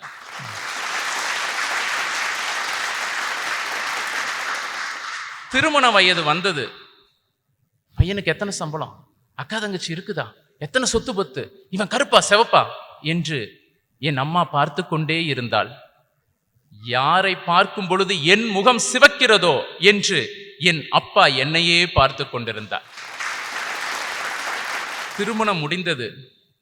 என் அம்மா என் காதலிகை வந்து சொன்னாள், நகை பத்திரம், நகை பத்திரம், பணம் பத்திரம், பொருள்கள் பத்திரம். என் அப்பா என் அருகே வரவில்லை, என் கணவனின் அருகே சென்றார். கண்ணீர் துளிகள் மெல்ல மெல்ல விழ விழ ஒரே ஒரு வார்த்தை சொன்னார், என் மகள் பத்திரம். அப்படிப்பட்ட தகப்பன்களும் தியாகத்தின் உருவமாக இருக்கக்கூடிய தகப்பன்களும் பொறுப்பான கணவன்மார்களும் குறும்புக்கார மகன்களும் இந்த ஆண்கள் தான் குடும்பத்தினுடைய மகிழ்ச்சிக்கு என்றைக்குமே காரணமாக இருக்கிறார்கள் என்று கூறி நிறைவு செய்கிறேன். நன்றி, வணக்கம். ஒரு அப்பாவுடைய தவிப்பு எப்படி இருக்கும் மகளை கல்யாணம் பண்ணி கொடுக்குற போது அப்படிங்கிற அந்த டச், அந்த பகுதியோட ரொம்ப அருமையாக முதலெல்லாம் ஹியூமரஸாக சொல்லிகிட்டே வந்து அந்த ஃபைனல் டச் ரொம்ப அருமையாக அவர் அதை எடுத்து சொன்னார். உண்மைதான், தன்னுடைய மனைவியை நல்ல ஆழமாக தெரிந்து கொண்ட பிறகும் மகள் மேலே பாசம் வைக்கிற ஒரு அப்பாவுடைய பெருந்தன்மையை நம்ம என்னன்னு சொல்கிறோம். நம்முடைய மகளுக்கு அது மாதிரி ஒரு வாழ்க்கை இருக்கக்கூடாது, நல்லா இருக்கணும் அப்படின்னு நினைக்கிற தகப்பனுடைய அன்பு, அந்த பகுதியை ரொம்ப அழகாக சொன்னார். ஆனால் அவர் வீட்டில் நல்ல பேர் தான் எடுப்பார்னு நினைக்கிறேன். ஏன்னா அவருக்கு தெரியுது எப்படி இங்கிதமாக நடந்துக்கணும் அப்படிங்கிற விஷயம் நல்ல அவருக்கு அத்துப்படியாக தெரியும், பிரச்சனையே வராது. அவருடைய டெக்னிக் பிரமாதமான டெக்னிக். எனக்கு அது தெரியாமல் ரொம்ப கஷ்டப்பட்டிருக்கேன்பா. முதலே நான் உன்கிட்ட ஒரு டியூஷன் எடுத்திருந்தேன்னு வச்சுக்க, எவ்வளோ சௌரியமாக இருந்தது. பா கபிலா வாம்மா.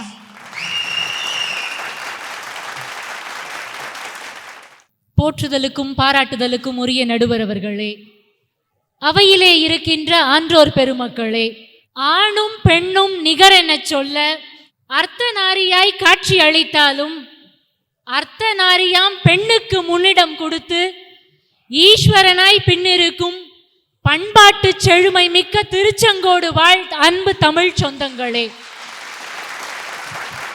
உங்கள் அத்துணை பேருக்கும் என்னுடைய மிக பணிவான வணக்கங்கள். எதிரணியில நம்ம சிவா அண்ணன் வந்தாங்க. ஏதோ சாந்தாமணி அக்கா தான் ஆண்களை குறை சொன்ன மாதிரியே பேசினாங்க. பாவம், அவர் பெண்களுக்கெல்லாம் கோவில் கட்டிட்டு போயிருக்கிறாரு. அவரும் முழுக்க முழுக்க பெண்களை குறை தான் சொன்னாரு.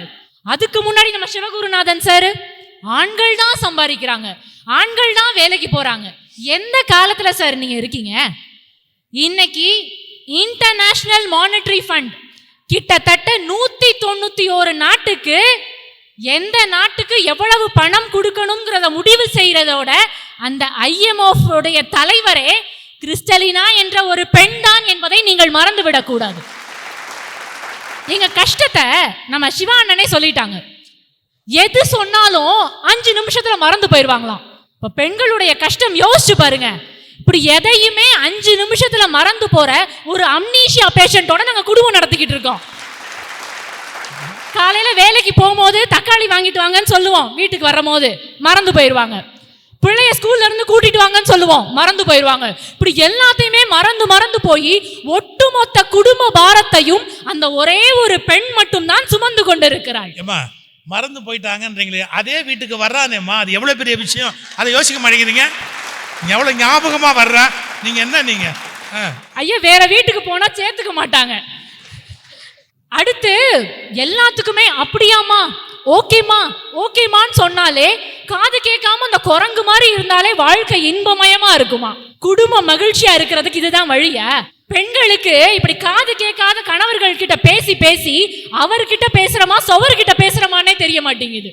இப்ப இந்த மாதிரி ஒரு குடும்ப சூழ்நிலையில ஒரு ஆண் என்னைக்கு பெண்ணுடைய வார்த்தைகளை காது கொடுத்து கேட்கிறாங்களோ அன்னைக்கு தானே அந்த குடும்பம் மகிழ்ச்சியா இருக்க முடியும். என்ன சொன்னாலும் காது கேட்காத மாதிரி, என்ன சொன்னாலும் மறந்து போற மாதிரி இருக்கிற ஒரு ஆளை வச்சு குடும்பம் நடத்துறது எவ்வளோ பெரிய கஷ்டம் நீங்க யோசிச்சு பார்க்கணும்.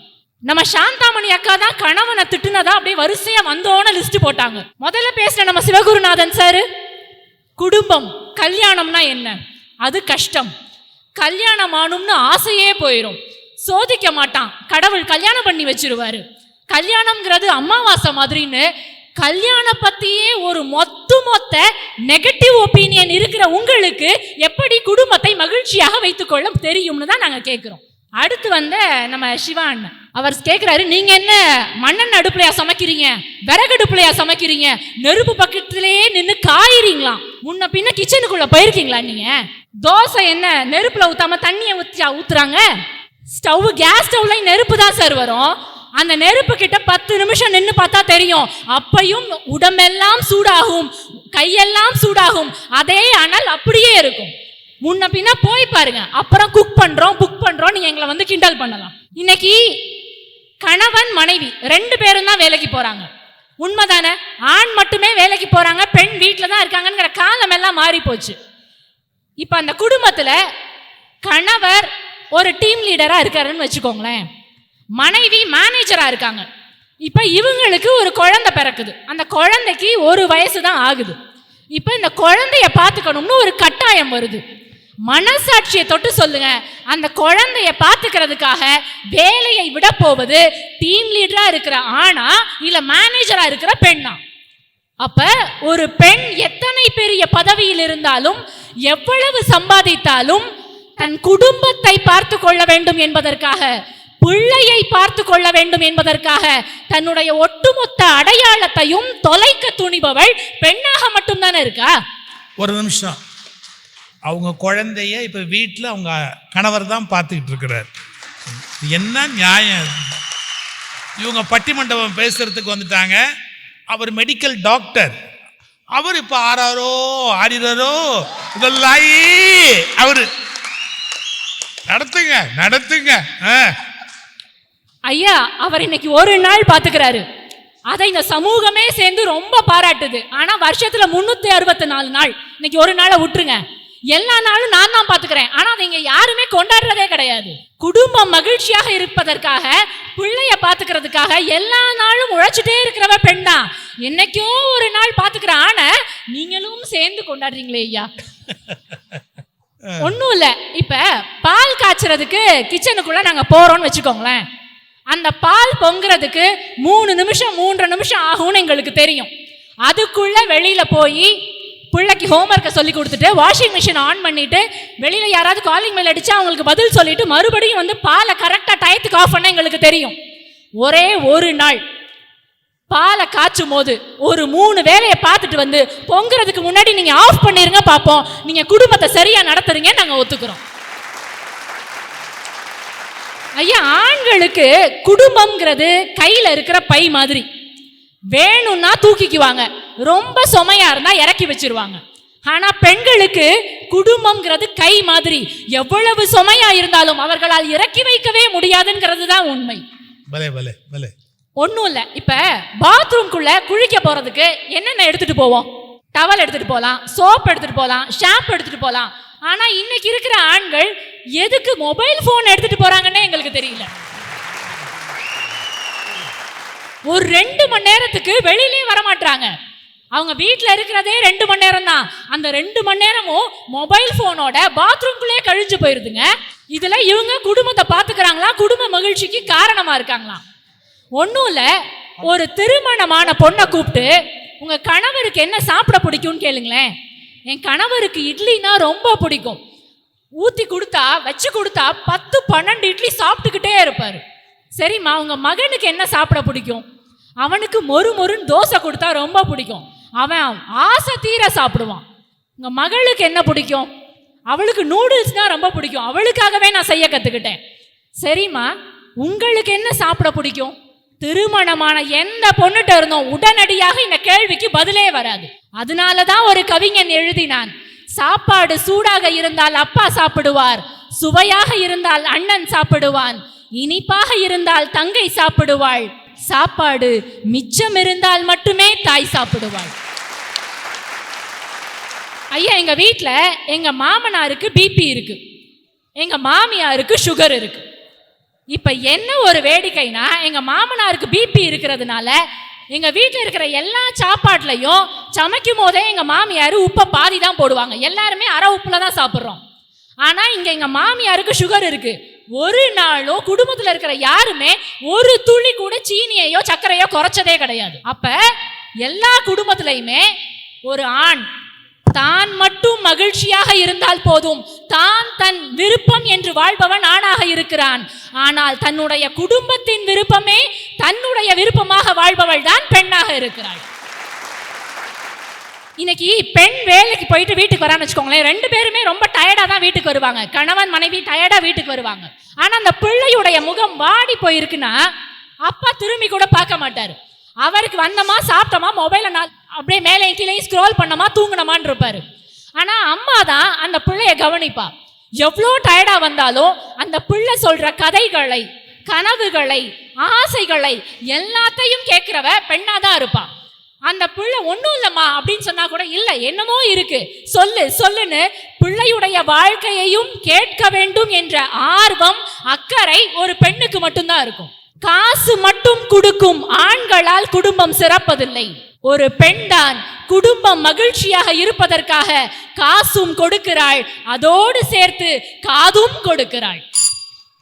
இப்ப நான் ஒரே ஒரு விஷயம் மட்டும் சொல்றேனே, நம்ம சிவா அண்ணன் இந்த பட்டிமன்றம் முடிஞ்சு ஊருக்கு போறதுக்கு ஒரு 12 மணி 1 மணி ஆயிரும். வீட்டுக்கு பைய எடுத்துட்டு போவாங்க, பைய வச்சோடனே போய் படுக்க போயிடுவாங்க. நாளைக்கு அண்ணனுக்கு இன்னொரு பட்டிமன்றம் இருக்கு. அடுத்த நாள் காலையில அந்த பைய எடுக்கும் பொழுது இன்னைக்கு போட்டு போன உடையெல்லாம் எடுத்து வாஷிங் மிஷின்ல போட்டு நாளைக்கு என்னென்னலாம் தேவையோ அதை கரெக்டா அந்த பைக்குள்ள எடுத்து அயன் பண்ணி அடுக்கி வச்சு எல்லாம் தயாரா இருக்கும். காலையில பைய தூக்கிட்டு கிளம்புனா போதும். ஆனா இன்னைக்கு நானோ விஜயசுந்தரி அம்மாவோ சாந்தாமணி அம்மாவோ நாங்க எல்லாரும் இந்த பட்டிமன்றம் முடிச்சு வீட்டுக்கு போகும்போது 12 மணி 1 மணி ஆகும். அப்படியே போய் படுத்துற முடியாது. இங்க இருக்கிற எல்லா பெண்களுக்கும் அதுதான் நிலை. அப்படியே போய் படுத்துற முடியாது. போனோடனே என் குழந்தை பால் குடிச்சிட்டான்னு நான் போய் செக் பண்ணணும். அடுத்த நாள் காலையில பால் வாங்குறதுக்கு சட்டியை தூக்கி வெளியில வைக்கணும். மத்தியானம் அவசரமா கிளம்பி வந்தமே, அடுப்படி அப்படியே போட்டு வந்தமேன்னு 12 மணி ஆனாலும் போய் அந்த அடுப்படி எல்லாம் கிளீன் பண்ணணும். நாளை காலையில பையன் சுண்டக்கடலை குழம்பு கேட்டானே, அந்த குழம்புக்கு கடலையை ஊற வைக்கணுமே, ஊற வச்சு எல்லா வேலையும் முடிச்சு நாங்க படுக்கிறதுக்கு 2 மணி ஆகும். அப்ப எந்த கவலையுமே இல்லாம நீங்க மட்டும் மகிழ்ச்சியா இருந்தா போதும். உங்களுடைய வாழ்க்கை அந்த ரொட்டீன்ல அதே மாதிரி போயிட்டே இருக்கும்னு எல்லாத்தையும் யாரோ ஒருத்தர், குடும்பத்தில் இருக்கிற யாரோ ஒருத்தர் பார்த்துக்குவாங்கன்னு நீங்க வாட்டுக்கு இருந்தா இவ்வளோ ஜாலியா மேடை போட்டு பேச தோணும். ஆனா ஒரு பெண்ணுக்கு, இங்கே இத்தனை பெண்கள் வந்திருக்கீங்கல்ல, பெண்கள் மட்டும் இங்க தனியா வந்திருந்தீங்கன்னா வீட்டில் இருக்கிற கணவருக்கு காஃபி போட்டு ஃப்ளாஸ்க்ல வச்சுட்டு வந்திருப்பீங்க, ராத்திரி சாப்பாடை செஞ்சு வச்சுட்டு வந்திருப்பீங்க, பிள்ளைக்கு என்ன தேவையோ ஹோம்ஒர்க் வேணுமோ பேக்ல எல்லாத்தையும் அரேஞ்ச் பண்ணி வச்சுட்டு வந்திருப்பீங்க. எல்லா வேலையும் முடிச்சா மட்டும்தான், குடும்பத்தில் இருக்கிற எல்லா வேலையும் முடிச்சா மட்டும்தான் ஒரு பெண்ணால எந்தவித கில்ட்டி ஃபீலிங்கும் இல்லாம வெளியில கால் எடுத்து வைக்க முடியும். இன்னைக்கு பெண்ணுக்கு சுமை இரட்டிப்பாய் இருக்கிறது. பெண் முன்னேறிட்டாங்க, வெளியில வேலைக்கு போறாங்க, அதெல்லாம் கிடையாது. இன்னைக்கு பெண்ணுக்கு சுமை இரட்டிப்பாய் இருக்கிறது. பெண்கள் வெளியில வேலைக்கும் போறோம், குடும்பத்தை ஒருபோதும் கைவிடாமல் எங்களோட இணைந்து பயணிக்கிற மாதிரி எப்போதுமே அந்த குடும்பத்தை பத்தி நாங்க நினைச்சிட்டே இருப்போம். இன்னைக்கு ராத்திரி படுக்கும் போது அடுத்த நாள் காலையில என்ன செய்யலாம், என்ன சமையல் பண்ணலாம், என்ன குழம்பு வைக்கலாம், என்ன காய் வைக்கலான்னு சிந்திக்காத யோசிக்காத ஒரு பெண் கூட இங்க இருக்க முடியாது. ஆனா ஒரு ஆணுக்கு அப்படி கிடையாது.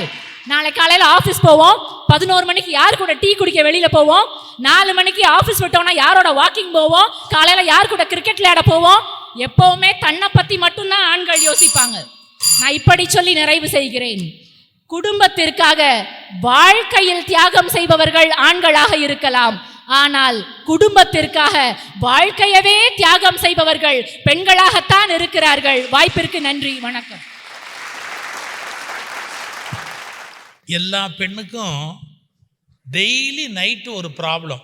காலையில் என்ன பண்ணணும், மத்தியானம் என்ன சமைக்கணும், இந்த பிரச்சனை ஆணுக்கு இல்லவே இல்லை. ஏன்னா என்ன போட்டாலும் திங்கலாம் அப்படிங்கிற மாதிரி அவனை அப்படி ட்ரெயின் பண்ணிட்டோம். ஆனாலும் அவனுக்கு அதை பற்றி பெரிய ப்ராப்ளம் இல்லை.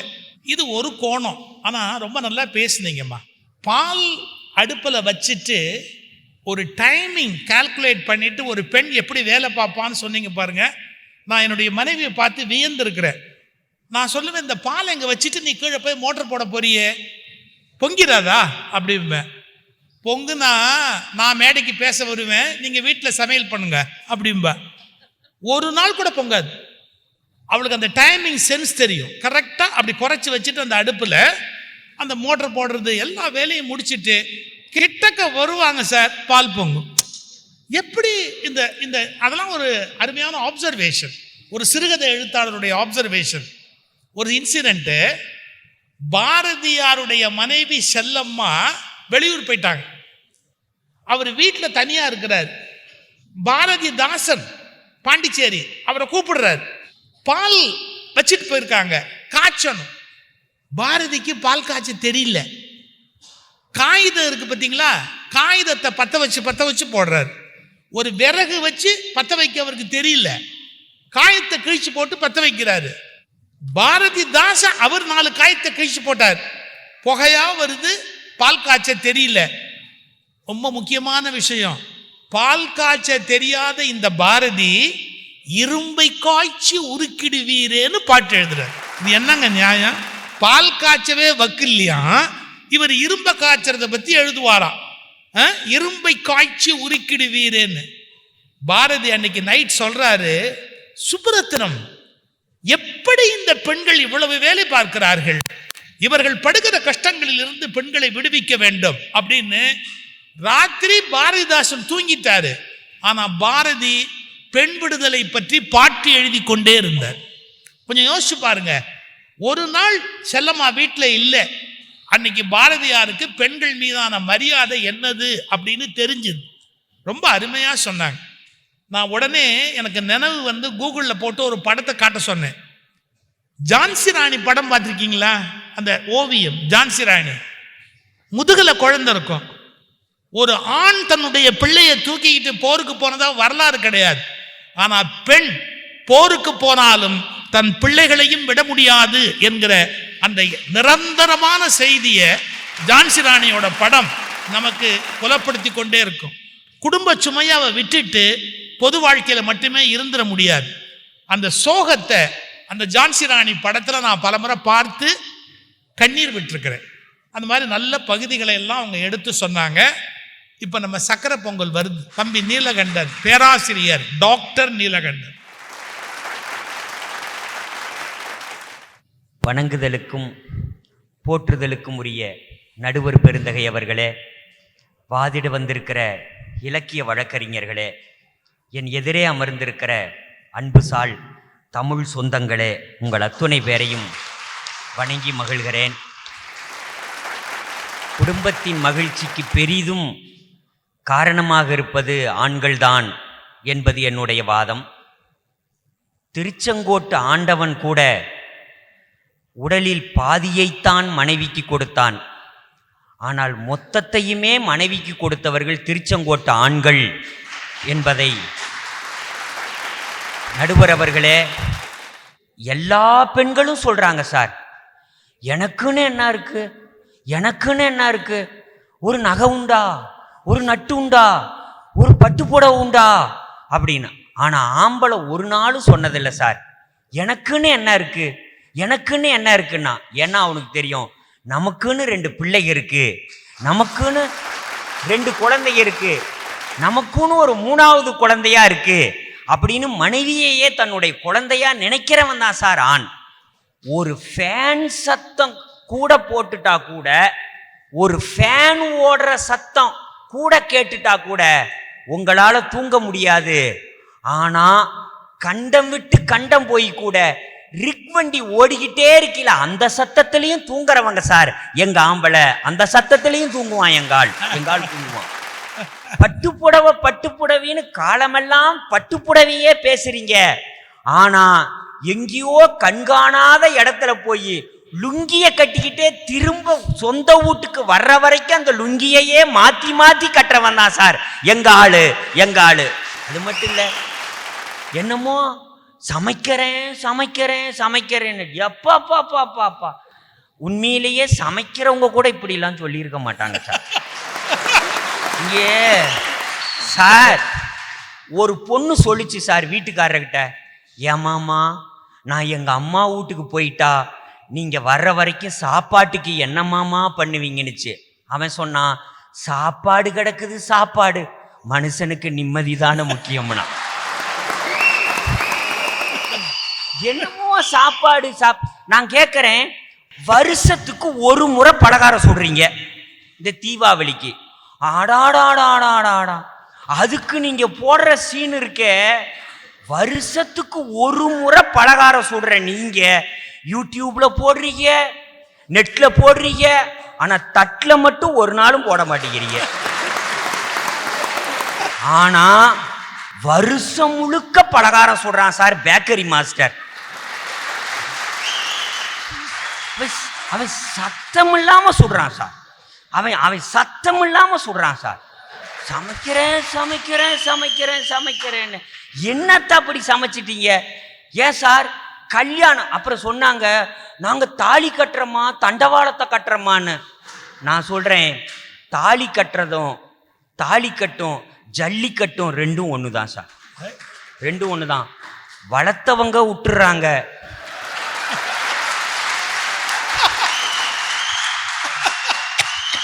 தாலி கட்டுறதும் ஜல்லிக்கட்டும் ஒண்ணுதான். வளர்த்தவங்க விட்டுறாங்க, அடக்க வர்றவன் தான் சார் குடலை உருவி சாவறான். அக்கிரமமா இருக்கு. சமைக்கிறேன் நீங்க சார். நம்ம ஆளு எதுவுமே தனக்குன்னு வச்சுக்க மாட்டான் சார். ஆம்பளை ஆசையே இல்லாதவன் சார். 6 மணிக்கு தள்ளாடுறாங்களாம். ஏன் தள்ளாடுறான்? இந்த நாட்டு பொருளாதாரம் தள்ளாடுகிற கூடாதுன்னு தள்ளாடுறாங்க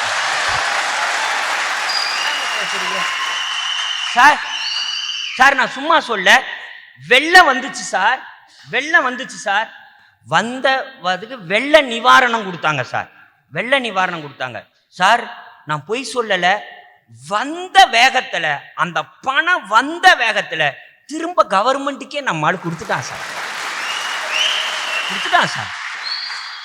அந்த கியூல நிக்கிறவன்ல ஒருத்தர் சொல்றான், மாப்பிள்ள கவர்மெண்ட் காசு நமக்கு எதுக்கு மாப்பிள்ள, கவர்மெண்ட்டுக்கே போகட்டும்டாங்கிறான். இன்னொருத்தன் சொல்றான், அப்படி சொல்லாதரா மாப்பிள்ள, தண்ணியில வந்த பணம் தண்ணியிலே போகட்டும்டாங்க. நீங்க எல்லாம் கொடுக்கறதுக்காக நடுவர் அவர்களே, நீங்க சாதாரணமான விஷயம் இல்லை. சமைக்கிறேன் நாங்கள்ல நம்மாளு சார், நான் உண்மையில சொல்றேன், பக்கத்துல குழந்தைய பார்த்துக்கிட்டேன்னு சொன்னாங்க. பக்கத்துல குழந்தைய தூங்க வைக்கிறது நீங்க, ஆனா தூரத்துல தூங்காம குழந்தைக்காக உழைக்கிறவன் ஆம்பளை.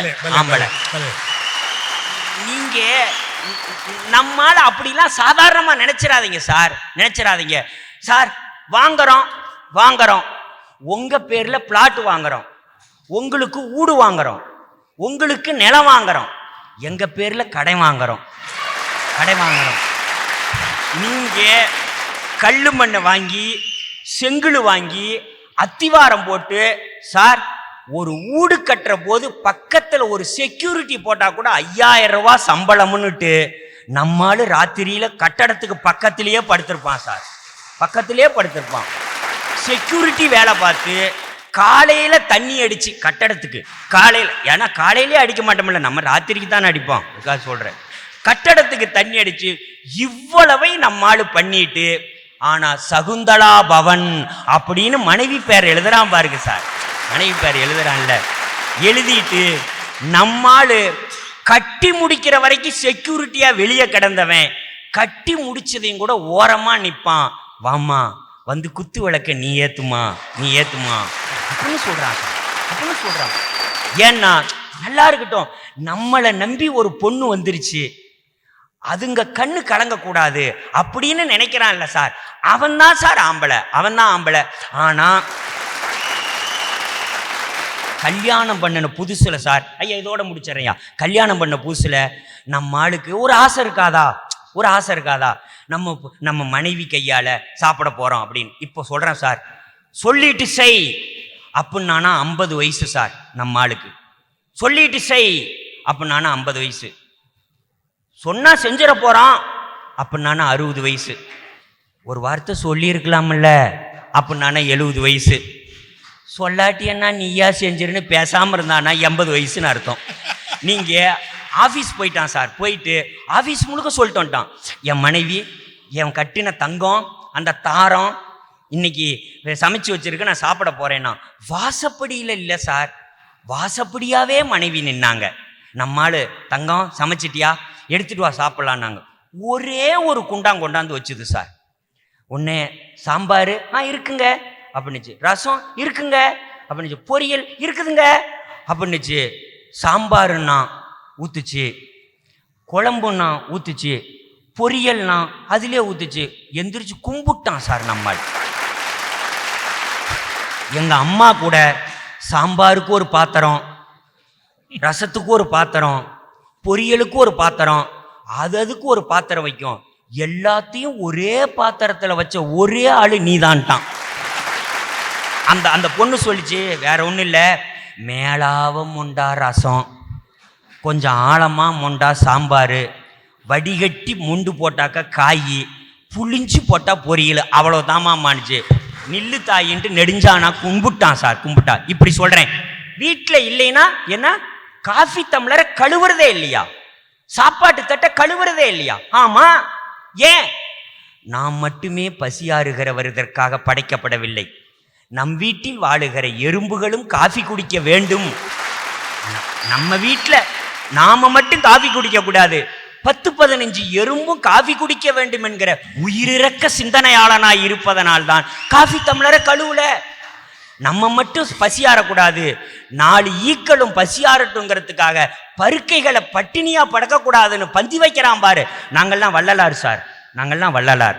இந்த உயிரிறக்க சிந்தனை இருப்பதனால் ஆண்கள் தான் மகிழ்ச்சிக்கு காரணம். நன்றி, வணக்கம்.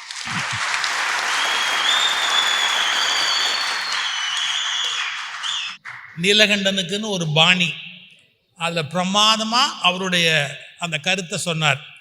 அவர் சொல்லும்போது எனக்கு ஒரு நிகழ்ச்சி நினைவுக்கு வந்தது. கோயம்புத்தூரில் நான் குடியிருந்த போது போர்வெல் போடணும் அப்படின்னு இந்த மாதிரி இங்கேருந்து வர நண்பர்கள் அவங்கள்ட்ட சொல்லி காலையில் வந்துருங்க, ஏன்னா ராத்திரி போர்வெல் போட்டால் பக்கத்து வீட்டுக்காரங்களுக்கெல்லாம் கோபம் வரும், அது ஓடுற சத்தம், தயவுசெய்து காலையில் வந்து முடிச்சிருங்க அப்படின்னு. வரல. கரெக்டாக ராத்திரி 10 மணிக்கு வந்தாங்க. எனக்கு பயம், 10 மணிக்கு இவங்க ஆன் பண்ணாங்கன்னா பக்கத்து வீட்டுக்காரன் திட்டுவான்ல. 10 மணிக்கு ஆன் பண்ணாங்க சார். 12 மணிக்கு பக்கத்து வீட்டுக்காரர் சண்டைக்கு வந்துட்டார். ஏன் சார் நீங்களாம் படித்தவங்களா சார்? ராத்திரியில் போர்வெல் ஓடிக்கிட்டு இருக்கிறது தூக்கம் வருமா சார்? எங்கேயாவது ஊருக்கு பெரிய மனுஷன் மாதிரி போய் பேசுறீங்க என்ன கேட்குறாரு. பெரிய மனுஷன் மாதிரி பேசுறீங்க, போர்வெல் சத்தத்தில் மனுஷன் தூங்க முடியுமா அப்படின்னு கேட்குறாரு. எனக்கு கைகால் வேலைன்னு ஆகி போச்சு சார். அந்த ரிக்கு ஓட்டுவார் பாருங்க, அவர் சொன்னார் நான் பார்த்துக்கிறேன் நீங்கள் உள்ளே போங்கன்னார். நான் பார்த்துக்கிறேன் நீங்கள் உள்ளே போங்க அப்படின்னு. அவர் என்ன பண்ணுவார்னு பார்த்தேன் சார். அச்சாரு ஒரு வார்த்தை, யோ ஒழுங்கா உழைச்சிருந்தா ராத்திரி தூக்கம் வரும், உழைக்காம ஊரை ஏமாத்திக்கிட்டு இருந்தா எப்படி தூக்கம் வரும்? அவரு ஏய் மரியாதை இல்லாம பேசுறேன். எனக்கு அப்போ அவர் சொன்ன வார்த்தை சார், அந்த ரிக்குக்கு மேல ஒருத்தர், அந்த லாரிக்கு மேல ஒருத்தர் தூங்கிட்டு இருக்கான் சார். காலையிலேருந்து உழைச்சவன் எப்படி தூங்குறான் பத்தியா? உழைச்சிருந்தா தூக்கம் வரும், ஊரை ஏமாத்துறவனுக்கு எப்படி பக்கத்துட்டுக்கார் ஓடியே போயிட்டார். எனக்கு அந்த போர்வெல் போடுறவரோ என்னால் மறக்கவே முடியாது. இப்போ திருச்செங்கோட்டுக்கு வந்த போது அந்த இடத்த மறுபடியும் அவர் ஞாபகப்படுத்திட்டார். உண்மை, அவன் காலையிலேருந்து உழைச்சிருந்தா தூக்கம் வரும், உழைக்காதவனுக்கு எப்படி தூக்கம் வரும்? நான் இப்படி யோசிக்கவே இல்லை. அந்த ஒவ்வொரு மனுஷனுக்குள்ள ஒரு சாமர்த்தியம் இருக்கு, அதை நினைவுபடுத்தினாரு. ரொம்ப நன்றி, வாழ்க. இப்போ சகோதரியார் விஜய சுந்தரி பாடுங்கம்மா. போற்றுதலுக்கும் பாராட்டுதலுக்கும் உரிய திருச்செங்கோடு வாழ் மக்கள் அத்தனை பேருக்கும் என் பணிவான வணக்கங்களை தெரிவித்துக் கொள்கிறேன். தமிழ்நாட்டினுடைய ஒரு 100 ஆண்டு வரலாறு எழுதப்படும் என்றால் அந்த 100 ஆண்டு வரலாற்று புத்தகத்தில் தனக்கென்று ஒரு தனித்த பத்தத்தை கொண்டிருக்கக்கூடிய நடுவர் பெருந்தகை அவர்களுக்கு என் பணிவான வணக்கங்களை தெரிவித்துக் கொள்கிறேன். 2 அணியிலும் வாதிட்டு அமர்ந்திருக்கிற இலக்கிய வழக்கறிஞர் பெருமக்கள், உலகத்துல பெண்ணுன்னு ஒரு பிறவி இல்லைன்னா எப்படி இருக்கும்னு ஒரு கற்பனை பண்ணி பார்ப்போம். எல்லாருமே ஆண்கள். காரணம், அந்த எதிரணி பேசினதனுடைய தாக்கம் இருக்கத்தான் இருக்கும். பெண்ணுன்னு ஒரு பிறவியே இல்லைன்னா நீங்கெல்லாம் வந்தே இருக்க முடியாது, இந்த மண்ணிலே பிறக்கக்கூடிய வாய்ப்பையே பெற்றிருக்க முடியாது, நல்லா இருக்கும்னு சொல்லி இருக்க முடியாது. அதுதான் பெண்ணுக்கு இருக்கிற சிறப்பு. அத்தனை சுகத்தையும் அனுபவித்து விட்டு பெண்ணை குறை சொல்ல 3 பேர் உட்கார்ந்துருக்கிறாங்க. பெண் என்பது நீங்க விலங்குகள்ல எடுத்து பாருங்களேன், ஆண் மயிலுக்கு தான் தோகை, பெண் மயிலுக்கு தோகை கிடையாது. ஆண் சிங்கத்துக்கு தான் பிடரி மயிர், பெண் சிங்கத்துக்கு கிடையாது. இருக்கக்கூடிய விலங்கினங்கள் எல்லாத்துலேயும் ஆணை அழகாக படைத்து பெண்ணுக்கு அந்த அழகை கொடுக்கல. ஆனா கடவுள் மனிதனின் மட்டும்தான் பெண்களை அழகாக படைத்து ஆண்களுக்கு அந்த அழகை கொடுக்காம விட்டான். அதுக்கு என்ன காரணம்னா, தன் அழகாலே அவனை வசீகரிக்கக்கூடிய திறமை இந்த மனித பிறவியில் பெண்களுக்குத்தான் உண்டு அப்படிங்கிற காரணத்தினால. எதிரணியிலிருந்து வந்து நிறைய கேள்விகளை எல்லாம் கேட்டார்கள். ஆனால் குடிப்பதை அங்கீகரிக்கிற ஒரு இனம் ஆணினம் என்பதை அவர்களே ஒத்துக்கொண்டார்கள், மறுக்கல. அவங்களே சொன்னாங்க, நாங்க ராத்திரி குடிப்போம், பகல்ல குடிப்போம், அது எங்களுடைய வழக்கம் என்று சொன்னார்கள். வீட்டிலே சமைக்கிற எங்களுக்கு பணம் கிடையாது, ஆனா பேக்கரியிலே சமைக்கிற மாஸ்டருக்கு மாத சம்பளம் உண்டு என்பதை மறந்து விட்டு அவ்வளவு நேரம் பேசுனீங்க. குடும்ப பொருளாதாரம் தள்ளாடினாலும் நாட்டு பொருளாதாரத்தை தூக்கி பிடிக்கிற திறமை உங்களுக்கு தான் இருக்கு, அதை நான் மறுக்க முடியாது. இவ்வளவு பெருமையும் சிறப்புகளும் இருக்குது. எல்லாரும் பெருமையா பேசுனீங்க. ஒரே ஒரு கருத்து உங்களை கேட்கிறேன். பெண்ணை கல்யாணம் கொடுக்கும் பொழுது அப்பா தானே கைதே உழைச்சி, அதுல பெருமை இல்லைங்க. தான் வீட்டுல இருக்கும்போது அந்த பொண்ணு மல்லிகைப்பூ சூடுவா, அப்பா வாங்கி கொடுப்பாரு. தான் வீட்டுல இருக்கும்போது அல்வா பிடிக்கும்னு கேட்பா, அப்பா வாங்கி கொடுப்பாரு. கல்யாணம் பண்ணி கொடுக்கும் போது ஒருத்தன் கையில அந்த பொண்ணை கொடுத்துட்டு ஆண்களை அழ வைக்கிற ஒரே இடம் அந்த பெண்ணுக்கு தாலி கட்டுகிற பொழுது எப்பேற்பட்டவனும் அழுதுருவான், நான் மறுக்கல. ஆனா எப்ப தெரியுமா மகிழ்ச்சி கிடைக்கும்? அப்படி நீங்க கட்டி கொடுக்கிற பொண்ணு புகுந்த வீட்டுக்கு போய் அந்த புகுந்த வீட்டினுடைய பெருமையையும் உயர்வையும் தூக்கி பிடித்து தன் சுகதுக்கங்களை இழந்து விட்டு எந்த ஒரு பெண் அந்த குடும்பத்து பெருமையை கட்டி காக்கிறாளோ அந்த நேரத்தில் தான் அவனை பெற்றவனுக்கு மகிழ்ச்சி உண்டாகும். உங்க வீட்டிலேயே பொண்ணை வச்சிருந்தா மகிழ்ச்சி கிடைக்காதுங்க. அவளை திருமணம் செய்து இன்னொரு வீட்டுக்கு கொடுக்கிற பொழுது தன் குடும்ப பெருமையை தன் பெண் காப்பாற்றுகிறாள் என்ற செய்தி கிடைக்கிற பொழுது அவனுக்கு மகிழ்ச்சி உண்டாகும். அந்த பெருமையை ஒரு பெண்ணை பெத்தாதாங்க தெரியும். பெண்ணை பெக்காதவங்களுக்கு அந்த திறமை கிடையாது. ரொம்ப அழகா கேட்டீங்க. குடும்பத்துல எப்ப மகிழ்ச்சி கிடைக்கும்? கல்யாணம்னா மகிழ்ச்சி இல்லையா? ஒரு பெரிய மகிழ்ச்சியான விஷயம் ஒவ்வொரு வீட்லயும் நடக்கக்கூடிய கல்யாணம். சில நேரங்கள்ல சில கல்யாணத்துல சில கல்யாணம் நிச்சயமாகும். அந்த கல்யாணத்துக்கு வந்திருக்கிறவங்க ஒருத்தருக்கு ஒருத்தர் பார்க்கிற மகிழ்ச்சி, அதுல கிடைக்கிற இன்பம், அடே அப்பா, கல்லூரியில கிடைக்காத பல விஷயங்கள் கல்யாண வீட்டுல கிடைக்கும். அன்னைக்கு தான் முத அத்தை பொண்ணை பார்ப்பான், அன்னைக்கு தான் முத மாமன் பையனை பார்க்கும். அது வரையில நீங்க சொன்ன மாதிரி வெளிநாட்டுல இருந்தவங்கள அந்த கல்யாண நேரத்துல தான் ரெண்டு பேரும் சந்திச்சுப்பாங்க. சமீபத்துல ஒரு திருமண வீட்டுக்கு போயிருந்தேங்க. அந்த வீட்டுல முதல் நாள், திருமணத்துக்கு முதல் நாள் ஒருத்தன் கொண்டு வந்து வாழை மரத்தை கட்டினான். ஒரு பொண்ணு ஓடி வந்து தோரணத்தை கட்டுச்சு. இது ரெண்டும் ஒரு நிமிஷம் ஒன்று பார்த்துக்குச்சு. இவனுக்கு தெரியும் இவ தான் தான் அத்தை பொண்ணுன்னு, அவளுக்கு தெரியும் இவன் தான் தான் மாமன் பையன்னு. ரெண்டு பேரும் ஒரே ஒரு செகண்ட் தான் பார்த்துக்கிட்டாங்க. அவங்க அப்பா வந்துட்டார். தருதல ஒரு வேலை செய்ய சொன்னா செய்றியா? வாழை மரத்தை கட்டுறான்னா யாரையோ பார்த்துக்கிட்டு இருக்கேன்னு திட்டிட்டு போனார். ரெண்டு பேரும் ஓடி போயிட்டாங்க. கொஞ்ச நேரம் ஆச்சு. இவன் ஒரு தட்டை தூக்கிக்கிட்டு வர்றான், அந்த பொண்ணு ஒரு பூமாலையை தூக்கிக்கிட்டு வருது. மறுபடியும் ரெண்டு பேரும் சந்திச்சுக்கிட்டாங்க. இப்ப இவன் அந்த பொண்ணை பார்த்து கேட்டான், உன் பேரு பிரியா தானே? அந்த பொண்ணு எவ்வளவு சினிமா பார்த்துருக்கோம், அப்படி காலால நிலத்துல கோலம் போட்டுக்கிட்டே, ஆமா என் பேரு பிரியா தான். அடுத்து கேட்டான், நீ என்ன படிக்கிற? அது சொல்லிச்சு, நான் ஃபர்ஸ்ட் இயர் பிலிட் தமிழ் படிக்கிறேன். நான் செகண்ட் இயர் பிலிட் தமிழ் படிக்கிறேன். உனக்கு சப்ஜெக்ட்ல டவுட்னா என்கிட்ட கேட்டு கிளியர் பண்ணிக்க. அவங்க அம்மா அதுக்குள்ள குறுக்க வந்துட்டா. அவ வந்தோடனே, என்னடி இது, பூமாலை எடுத்துக்கிட்டு வான்னா பேசிக்கிட்டே இருக்கியா? ரெண்டு பேரும் ஓடி போயிட்டாங்க. கல்யாணம் எல்லாம் முடிஞ்சுதுங்க. ரெண்டாவது நாள் மாலை நேரம், இந்த நலங்கு நடக்கிற நிகழ்ச்சி. இவன் அப்படி கேமராவை தூக்கிக்கிட்டு வர்றான்.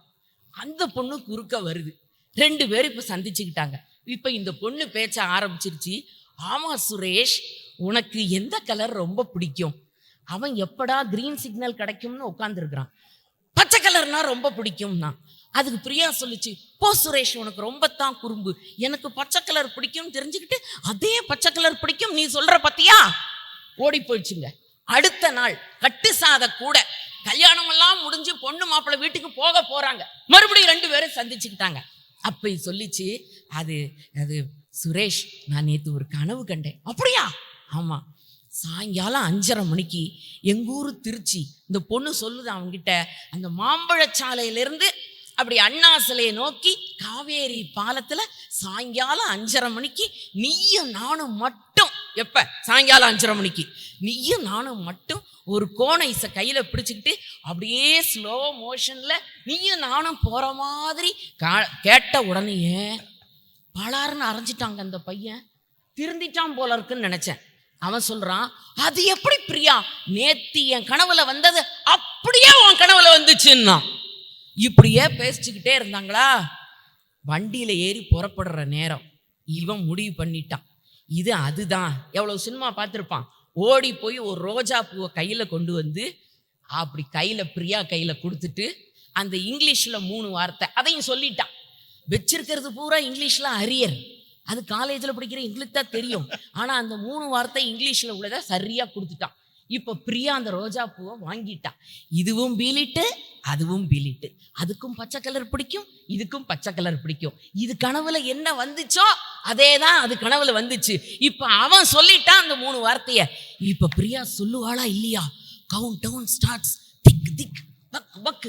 அந்த பொண்ணு பூவை வாங்கிட்டு அப்படி ஏற இறங்க ஒரு பார்வை பார்த்துட்டு தூக்கி போட்டுட்டு, சே சுரேஷ், ஃப்ரெண்ட்ஸா பழகிட்டு இருந்தத இப்படி தப்பா நினைச்சிட்டியே சுரேஷ் அப்படி அந்த பொண்ணு போயிடுச்சுங்க.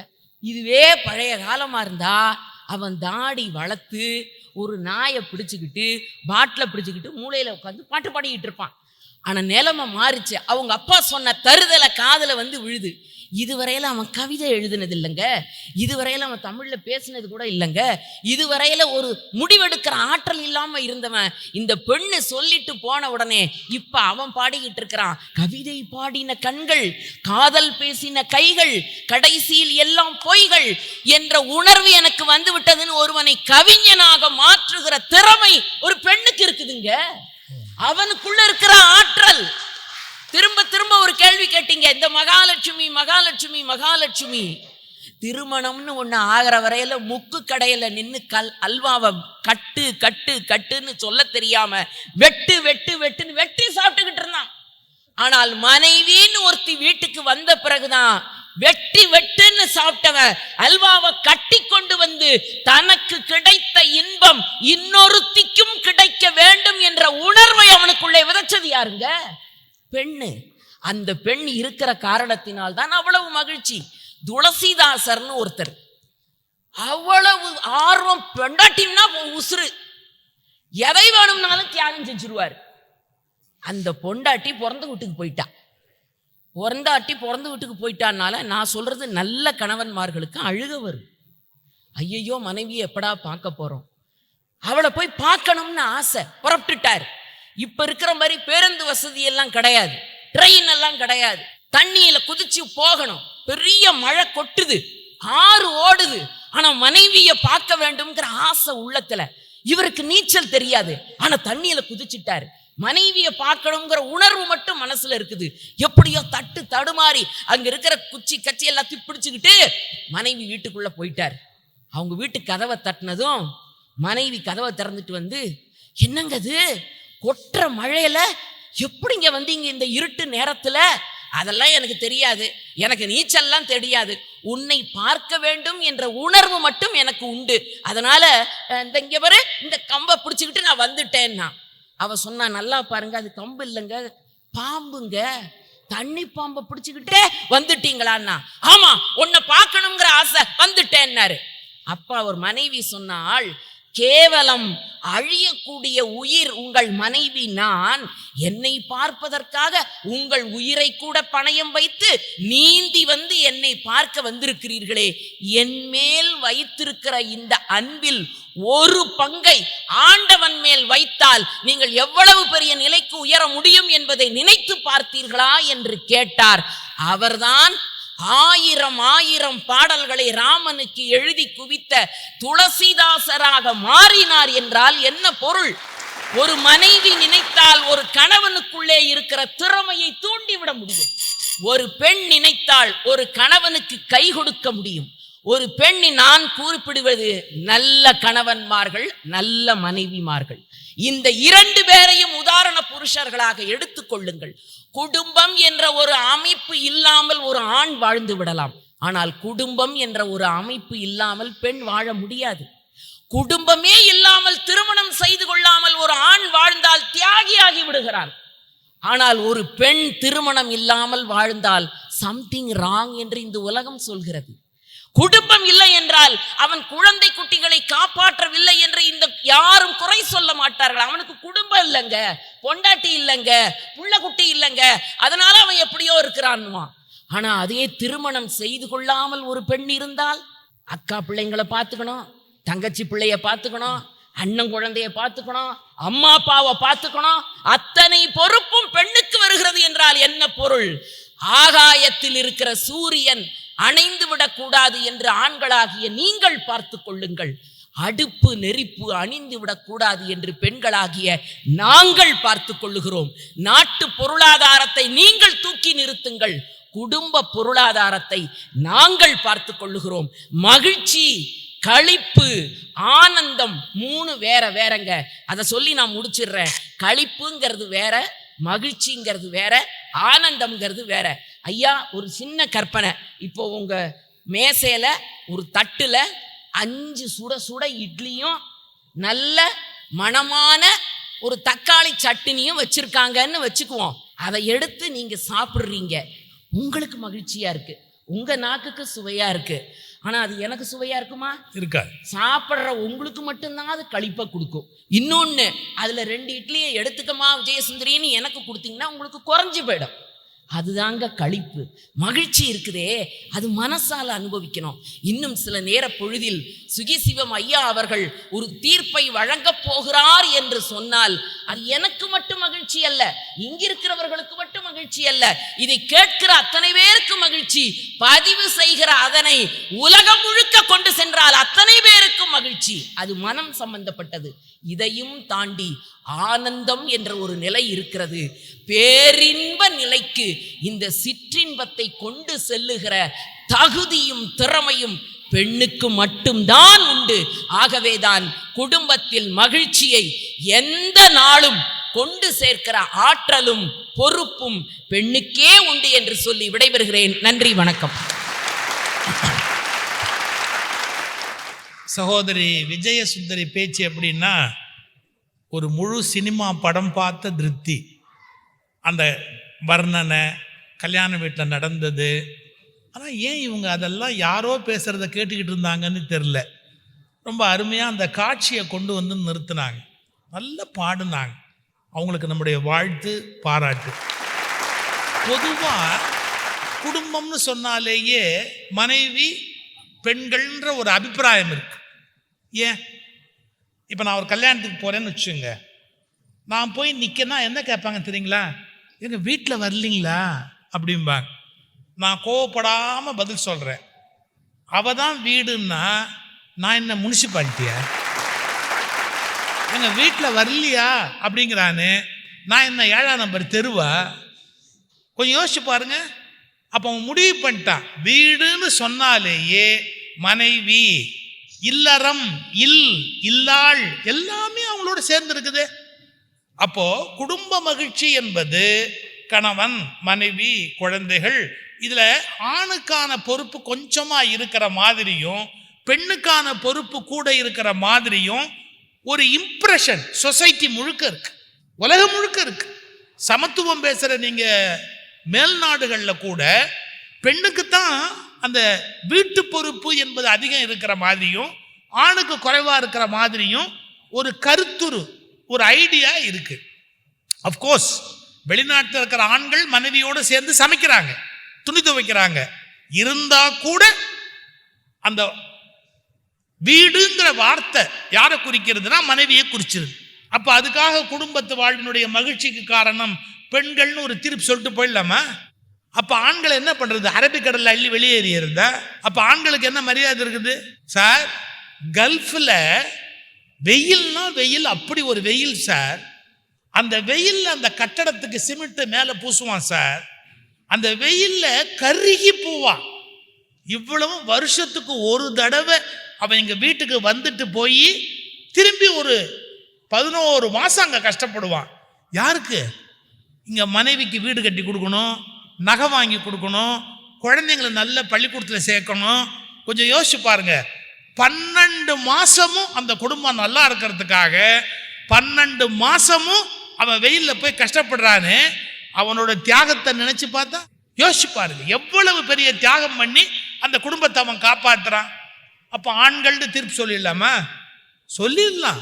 சரி, 2 பேரும் அப்படின்னு சொன்னா நீங்க ஒரே ஒரு கேள்வி கேட்பீங்க, இதை முதலையே சொல்லி தொலைக்கப்படாத? இதுக்கு ஒரு 2 மணி நேரம் எங்களை உட்காத்தி வச்சு இம்சை பண்ணி அப்புறம் இருவரும் அப்படின்னு ஒரு தீர்ப்பு சொல்றது பெரிய முக்கியமான வேலையா? போய நீங்க நினைப்பீங்களா இல்லையா? அப்ப நான் என்னதான் பண்றது? ஒரு வகையில யோசிக்கணும். இப்படி யோசிங்க. நான் எப்பவுமே தலைப்பை உல்டாவா போட்டு சிந்திக்க சொல்வேன். பெண்ணை பற்றிய அக்கறையே இல்லாத ஒரு ஆண் இருக்கிறான் அப்படின்னா அந்த குடும்பம் உருப்படுமா? ஆணை பற்றி அக்கறையே இல்லாத ஒரு பெண் வீட்டில் இருக்கிறா அப்படின்னா குடும்பம் உருப்படுமா? இப்ப அம்மா என்ன பண்றாங்க? பையனுக்காக கவலைப்படுறாங்க, புருஷனுக்காக கவலைப்படுறாங்க, தன்னோட அப்பாவுக்காக கவலைப்படுறாங்க. கல்யாணம் பண்ணிட்டு வந்து எத்தனை பொண்ணு சொல்லுவாங்க தெரியுமா? எங்க அப்பா என்ன கல்யாணம் பண்ணி வச்சுட்டாரு, அதுக்கு எவ்வளவு நிலத்தை வித்து கல்யாணம் பண்ணார் தெரியுமா? எங்க அப்பா அவ்வளவு கஷ்டப்பட்டு என்ன கல்யாணம் பண்ணாரு, எங்க அப்பா அப்படி தியாகம் பண்ணாரு. அப்பாவுக்காக கண்ணீர் விட்டு அழுவா, யோசிச்சுக்கிட்டே இருப்பா. கொஞ்சம் யோசிச்சு பாருங்க. ஒரு பெண் ஆணை பத்தியே கவலைப்படுறது இல்லை. ஒரு பொண்ணு சொல்றாரு வச்சுங்க அப்பாவை பார்த்து, நீ எக்கேடு கட்டாலும் எனக்கு கவலை இல்லை, நீ எதை வேணாலும் வித்துக்க, எனக்கு 500 பவுன் போடு, எனக்கு அந்த இடத்துல கல்யாணம் பண்ணி கொடு அப்படின்னா, அப்பாவை பத்தி கவலைப்படாத ஒரு பொண்ணு இருந்தா அந்த குடும்பம் மகிழ்ச்சியா இருக்குமா? கணவனை பத்தி கவலையே படாத ஒரு மனைவி இருந்தா அந்த குடும்பம் மகிழ்ச்சியா இருக்குமா? ஏம்மா ராத்திரி ஆச்சுன்னா அவர் வந்தா சாப்பிடணுமே அப்படின்னா, சாப்பிட்டா சாப்பிட்றாரு, சாப்பிட்டாட்டி போறாரு. சார் ஒன்று நடந்தது சார், ஒரு ஹஸ்பண்ட் ஹார்ட் அட்டாக் வந்து படுத்திருக்கான் சார் ஆஸ்பத்திரியில், ரொம்ப சிவியரு. டாக்டர் உடனே அவனுக்கு பைபாஸ் சர்ஜரியும் பண்ண முடியாது. அவர் அவன்கிட்ட பேசிட்டு எல்லாம் பண்ணிட்டு இந்த இவன் ஒய்ஃப் அப்படி கூப்பிட்டாருங்க, வாங்கம்மா கொஞ்சம் இப்படி வாங்க, கொஞ்சம் பார்த்து சமைச்சு கொடுங்கம்மா, அவருக்கு கண்டதையும் வெளியில் தின்ன ஒரு உடம்பு கெட்டு போயிருக்கு, கொஞ்சம் அவரை மனசு நோக பேசாதீங்கம்மா, இப்போ இருக்கிற லெவலில் ஏதாவது பேச்சுன்னா ஹார்ட் அட்டாக் மறுபடியும் வந்துடும், கொஞ்சம் அவரை கொஞ்சம் நல்லா கவனிச்சுக்கோங்கம்மா, கஷ்டத்தெல்லாம் அவருக்கு கொடுக்காதீங்கம்மா, ஏதாவது நல்ல நேரம் நம்ம வந்து இங்கே ஏதோ கொஞ்சம் மாத்திரை மருந்தை போட்டு காப்பாற்றிட்டோம், அப்படி பண்ணக்கூடாதுமா, இப்படி சொல்லிக்கிட்டே போகிறார். அந்த அம்மா கொஞ்சம் தூரம் போனதுக்கு அப்புறம் பார்த்துக்கங்கம்மா அப்படின்ட்டு அவர் போயிட்டாரு. ஒய்ஃப் வந்தோடனே இவன் கேட்டான், ஆசையாக கேட்டான், டாக்டர் என்ன சொன்னாரு அப்படின்னு. அந்த அம்மா ஒரே வார்த்தை சொல்லிச்சு, சார் நீ பழைக்க மாட்டேன்னு சொல்லிட்டாரு.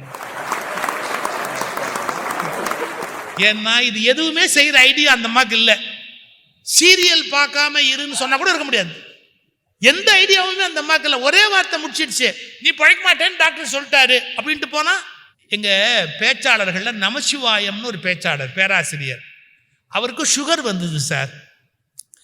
அவர் சுகர் வந்தா கூட வெளியில போனா திருட்டுத்தனமா சக்கரை போட்டு சாப்பிடுவார் சார், காப்பி பீலாம் கொடுப்பார் சார். அவர் ஒய்ஃபே இப்படி வச்சுட்டு அந்தாண்ட போனா ஒரு 1/2 ஸ்பூன் சக்கரை எடுத்து போட்டுக்குவார் சார். ஒரு நாள் அவங்க மிஸ்ஸஸ் காஃபி போட்டு கொண்டு வந்து, ஏங்க இது உங்க காப்பி, இது எனக்கு காப்பி அப்படின்னு வச்சாங்க. இவருக்கு ஒரு சபலம், அவ குடிக்கிற காப்பியில் சக்கரை இருக்கும் அப்படின்ட்டு வெளியில யாரோ காலிங் பெல் அடிக்கிறாங்க பாரு அப்படின்னார். இல்லையே நான் சொல்றேன் போய் பாரு அப்படின்னு நிஜம்னு நம்பி அந்த அம்மா போனோடனே டம்ளர் மாத்திட்டார். சினிமாவில் வர மாதிரி டம்ளர் மாத்திக்கிட்டார். ஏன்னா அதில் சக்கரை போட்டிருக்கணும் அவருக்கு நினைப்பு. கொஞ்ச நேரம் கழிச்சு குடிச்சு பார்த்தா அதுவும் கசக்குது, அதுலேயும் சர்க்கரை இல்லை. அவரால் கேட்காம இருக்கவும் முடியல. அந்த அம்மா குடிக்கிற போது, இந்த இது உன் காப்பி, நான் மாற்றி வச்சேன், கசக்குது. ஆமாம், சக்கரை போட்டாட்டி கசக்காதா? நீ சக்கரை போட்டு குடிக்கிறது இல்லையா? அந்த அம்மா ஒரே ஒரு வார்த்தை சொன்னாங்க, சார் என்னைக்கு அந்த சனியை உங்களை சாச்சுதோ அன்னையிலேருந்து நான் சக்கரை சாப்பிட்றத விட்டுட்டேன். ஒரு நிமிஷம் யோசிச்சு பாருங்க, அவருக்கு அப்படியே கண்ணில் தண்ணி வந்துருச்சு. நல்ல உடல் நலத்தோடு இருக்கிறவ சக்கரை சாப்பிட மாட்டேன்னு இருக்கும்போது, நான் சக்கரை வியாதி வந்தவன் திருட்டுத்தனமா வெளியே போய் சக்கரை சாப்பிட்றேன்னு நியாயமா அப்படின்னு அன்னையிலேருந்து நானும் ஸ்ட்ரிக்டா சுகரை சேர்த்துக்கிறதே இல்லை சார். அந்த அந்த அந்த அவளை நினைச்சு பார்த்தா எனக்கு எப்படி இருக்கும்னார். எவ்வளவு பெரிய விஷயம். நல்ல ஆரோக்கியமா இருக்கிற அம்மா அவர் சாப்பிட மாட்டாருன்னு அவங்க சாப்பிட்றது இல்லை. சண்முக வடிவேல்னு ஒரு பேச்சாளர், அவர் அசைவம் சாப்பிடுவார். மனைவி சமைக்கிறத ஒரு நாள் திடீர்னு உள்ள போய் பார்க்கிறாரு. அந்த அம்மா அசைவம் சமைக்கும் போது இப்படி திரும்பிக்கிட்டு சமைக்கிறாங்க. ஏய் என்ன இந்த பக்கம் திரும்பிக்கிட்டு சமைக்கிற, அடுப்பு அந்த பக்கம் இருக்குன்னு. அது விடுங்க போங்க, நீங்க அந்த பக்கம் போங்க அப்படின்னு. என்ன சொல்லு அப்படின்னு. எனக்கு அசைவம் பிடிக்காதுங்க, அது என்னமோ பண்ணும், அன்னைக்கு அசைவம் சமைச்சா எனக்கு சாப்பாடு இறங்காதுங்க, ஆனால் உங்களுக்கு பிடிக்குது, நான் எப்படிங்க செய்யாமல் இருப்பேன், அதான் அதை இப்படி திரும்பிக்கிட்டே செய்கிறேன். அவர் சொன்னார், வேணாம் வேணாம் வேணாம், அப்படி நீ கஷ்டப்படும்படியா நான் இப்போ என்ன ஆக போகுது, அதை சாப்பிட்டு தான் எனக்கு ஆக போதா, நானும் இனிமேல் சைவத்துக்கு வந்துடுறேன், விடு இனிமேல் நீ சமைக்க வேணாம். யோசிச்சு பாருங்க, இப்போ நான் எந்த ஃபார்முலாவுக்கு வரேன்னு கவனிக்கிறீங்களா? ஆணை பற்றிய கவலை இல்லாத ஒரு பெண் இருந்தா அந்த குடும்பத்துல மகிழ்ச்சி இருக்குமா? பெண்ணை பற்றிய கவலை இல்லாத ஒரு ஆண் இருந்தா அந்த குடும்பத்துல மகிழ்ச்சி இருக்குமா? வீட்டுல பட்டி இருக்கும், ஒண்ணுமே இல்லை, ஆம்பளை மட்டும் கடையிலேருந்து வாங்கிட்டு வந்து 2 ஆம்லெட் சாப்பிட்டுட்டு படுத்தான்னா மனுஷனா? ஐயோ பொண்டாட்டி சாப்பிடல, புள்ள சாப்பிடல, அவன் தானே சார் புருஷன். முதல்ல தான் திங்கணும்னு தின்னாம அப்பன்னு பேரா? இல்லை. அப்ப இந்த தலைப்பை எப்படி பார்க்கணும் தெரியுங்களா? குடும்ப மகிழ்ச்சிக்கு பெரிதும் காரணம் ஆண் அப்படின்னு நான் சொல்ல மாட்டேன், பெண்ணை பற்றிய அக்கறை உடைய ஆண். குடும்ப மகிழ்ச்சிக்கு யார் காரணம்? ஆணை பற்றிய அக்கறை உடைய பெண்.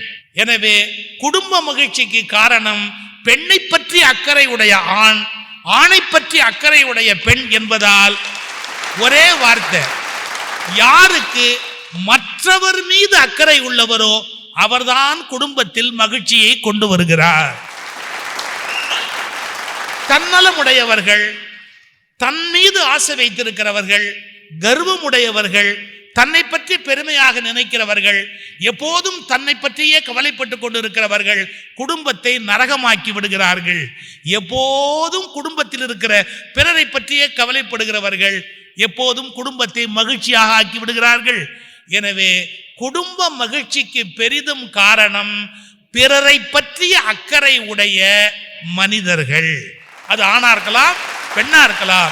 குடும்பத்தில் இருக்கிற மற்றவரை பற்றிய அக்கறை. கொஞ்சம் எங்க எல்லார் வீட்லையும் வருமேன்னு ஒன்று இருக்கும். அம்மா சொல்ல மாட்டாங்க, ஏய் தெரிய வேணாண்டா பேசாம இரு, சின்னவன் சாப்பிட்டோம் அப்படிம்பாங்க. அண்ணனுக்கும் தெரியும் வீட்டில் ஒன்றும் இல்லைன்னு, காட்டிக்க மாட்டான். ஏன் தம்பி அப்புறம் சாப்பிடாம போயிட்டா என்ன பண்றதுன்னு. அந்த அண்ணனை மறக்க முடியுமா? அந்த அம்மாவை மறக்க முடியுமா? அந்த அப்பாவை மறக்க முடியுமா? எனவே பிறர் மீது உள்ள அக்கறை தான் ஒரு குடும்பத்தை சொர்க்கமாக்குகிறது. தன் மீது உள்ள அகங்காரம் தான் ஒரு குடும்பத்தை நரகமாக்குகிறது. எனவே பிறர் மீது அக்கறை உள்ளவர்களால் குடும்பம் மகிழ்ச்சி பெறுகிறது. வணக்கம், நன்றி. நேயம் அறக்கட்டளை சிறப்பு பட்டிமன்றம். டைட்டில் ஸ்பான்சர் மெட்வே ஹாஸ்பிட்டல்ஸ், ஆரோக்கியத்திற்கான சிறந்த வழி. Adyar Ananda Pawan sweets and snacks மற்றும் A2B வெஜ் ரெஸ்டாரண்ட். உங்கள் பசியார எங்கள் ருசி பேசும். Powered by air fiber wifi all in one plans. Wifi plus OTT plus IPTV. Pay 6 and get 6 months free. Social Eagle AI and Digital Marketing Academy, Tamil Nadu's #1 trusted learning platform. Dr. Sri Varma Wellness, அனைத்து நோய்களுக்குமான ஆயுர்வேத மருத்துவம் தமிழகமெங்கும். கார்த்திபுரம் 200 acres township in Coimbatore. Ready to construct premium villa plots and commercial plots with world-class infrastructure. Arabian Garden Seafood Restaurant, ever fresh and ever delicious seafood dishes. இப்போது தமிழகமெங்கும். Howda Pay powered by Workarby, a unified platform for finance, accounts and HR. Naturals, world's fastest growing salon chain. Midway Hospitals and A2B veg restaurant வழங்கும் நேயம் அறக்கட்டளை சிறப்பு பட்டிமன்றம். Powered by Air Fiber Wi-Fi, Social Eagle AI and Digital Marketing Academy, Tamil Nadu's #1 trusted learning platform. Dr. Sri Varma Ayurtharum Ayurveda. Karthipuram, Coimbatore 200 acre Dream Township premium plots. Arabian Garden Seafood Restaurant. Howda Pay powered by Workarby. Naturals, world fastest growing salon chain.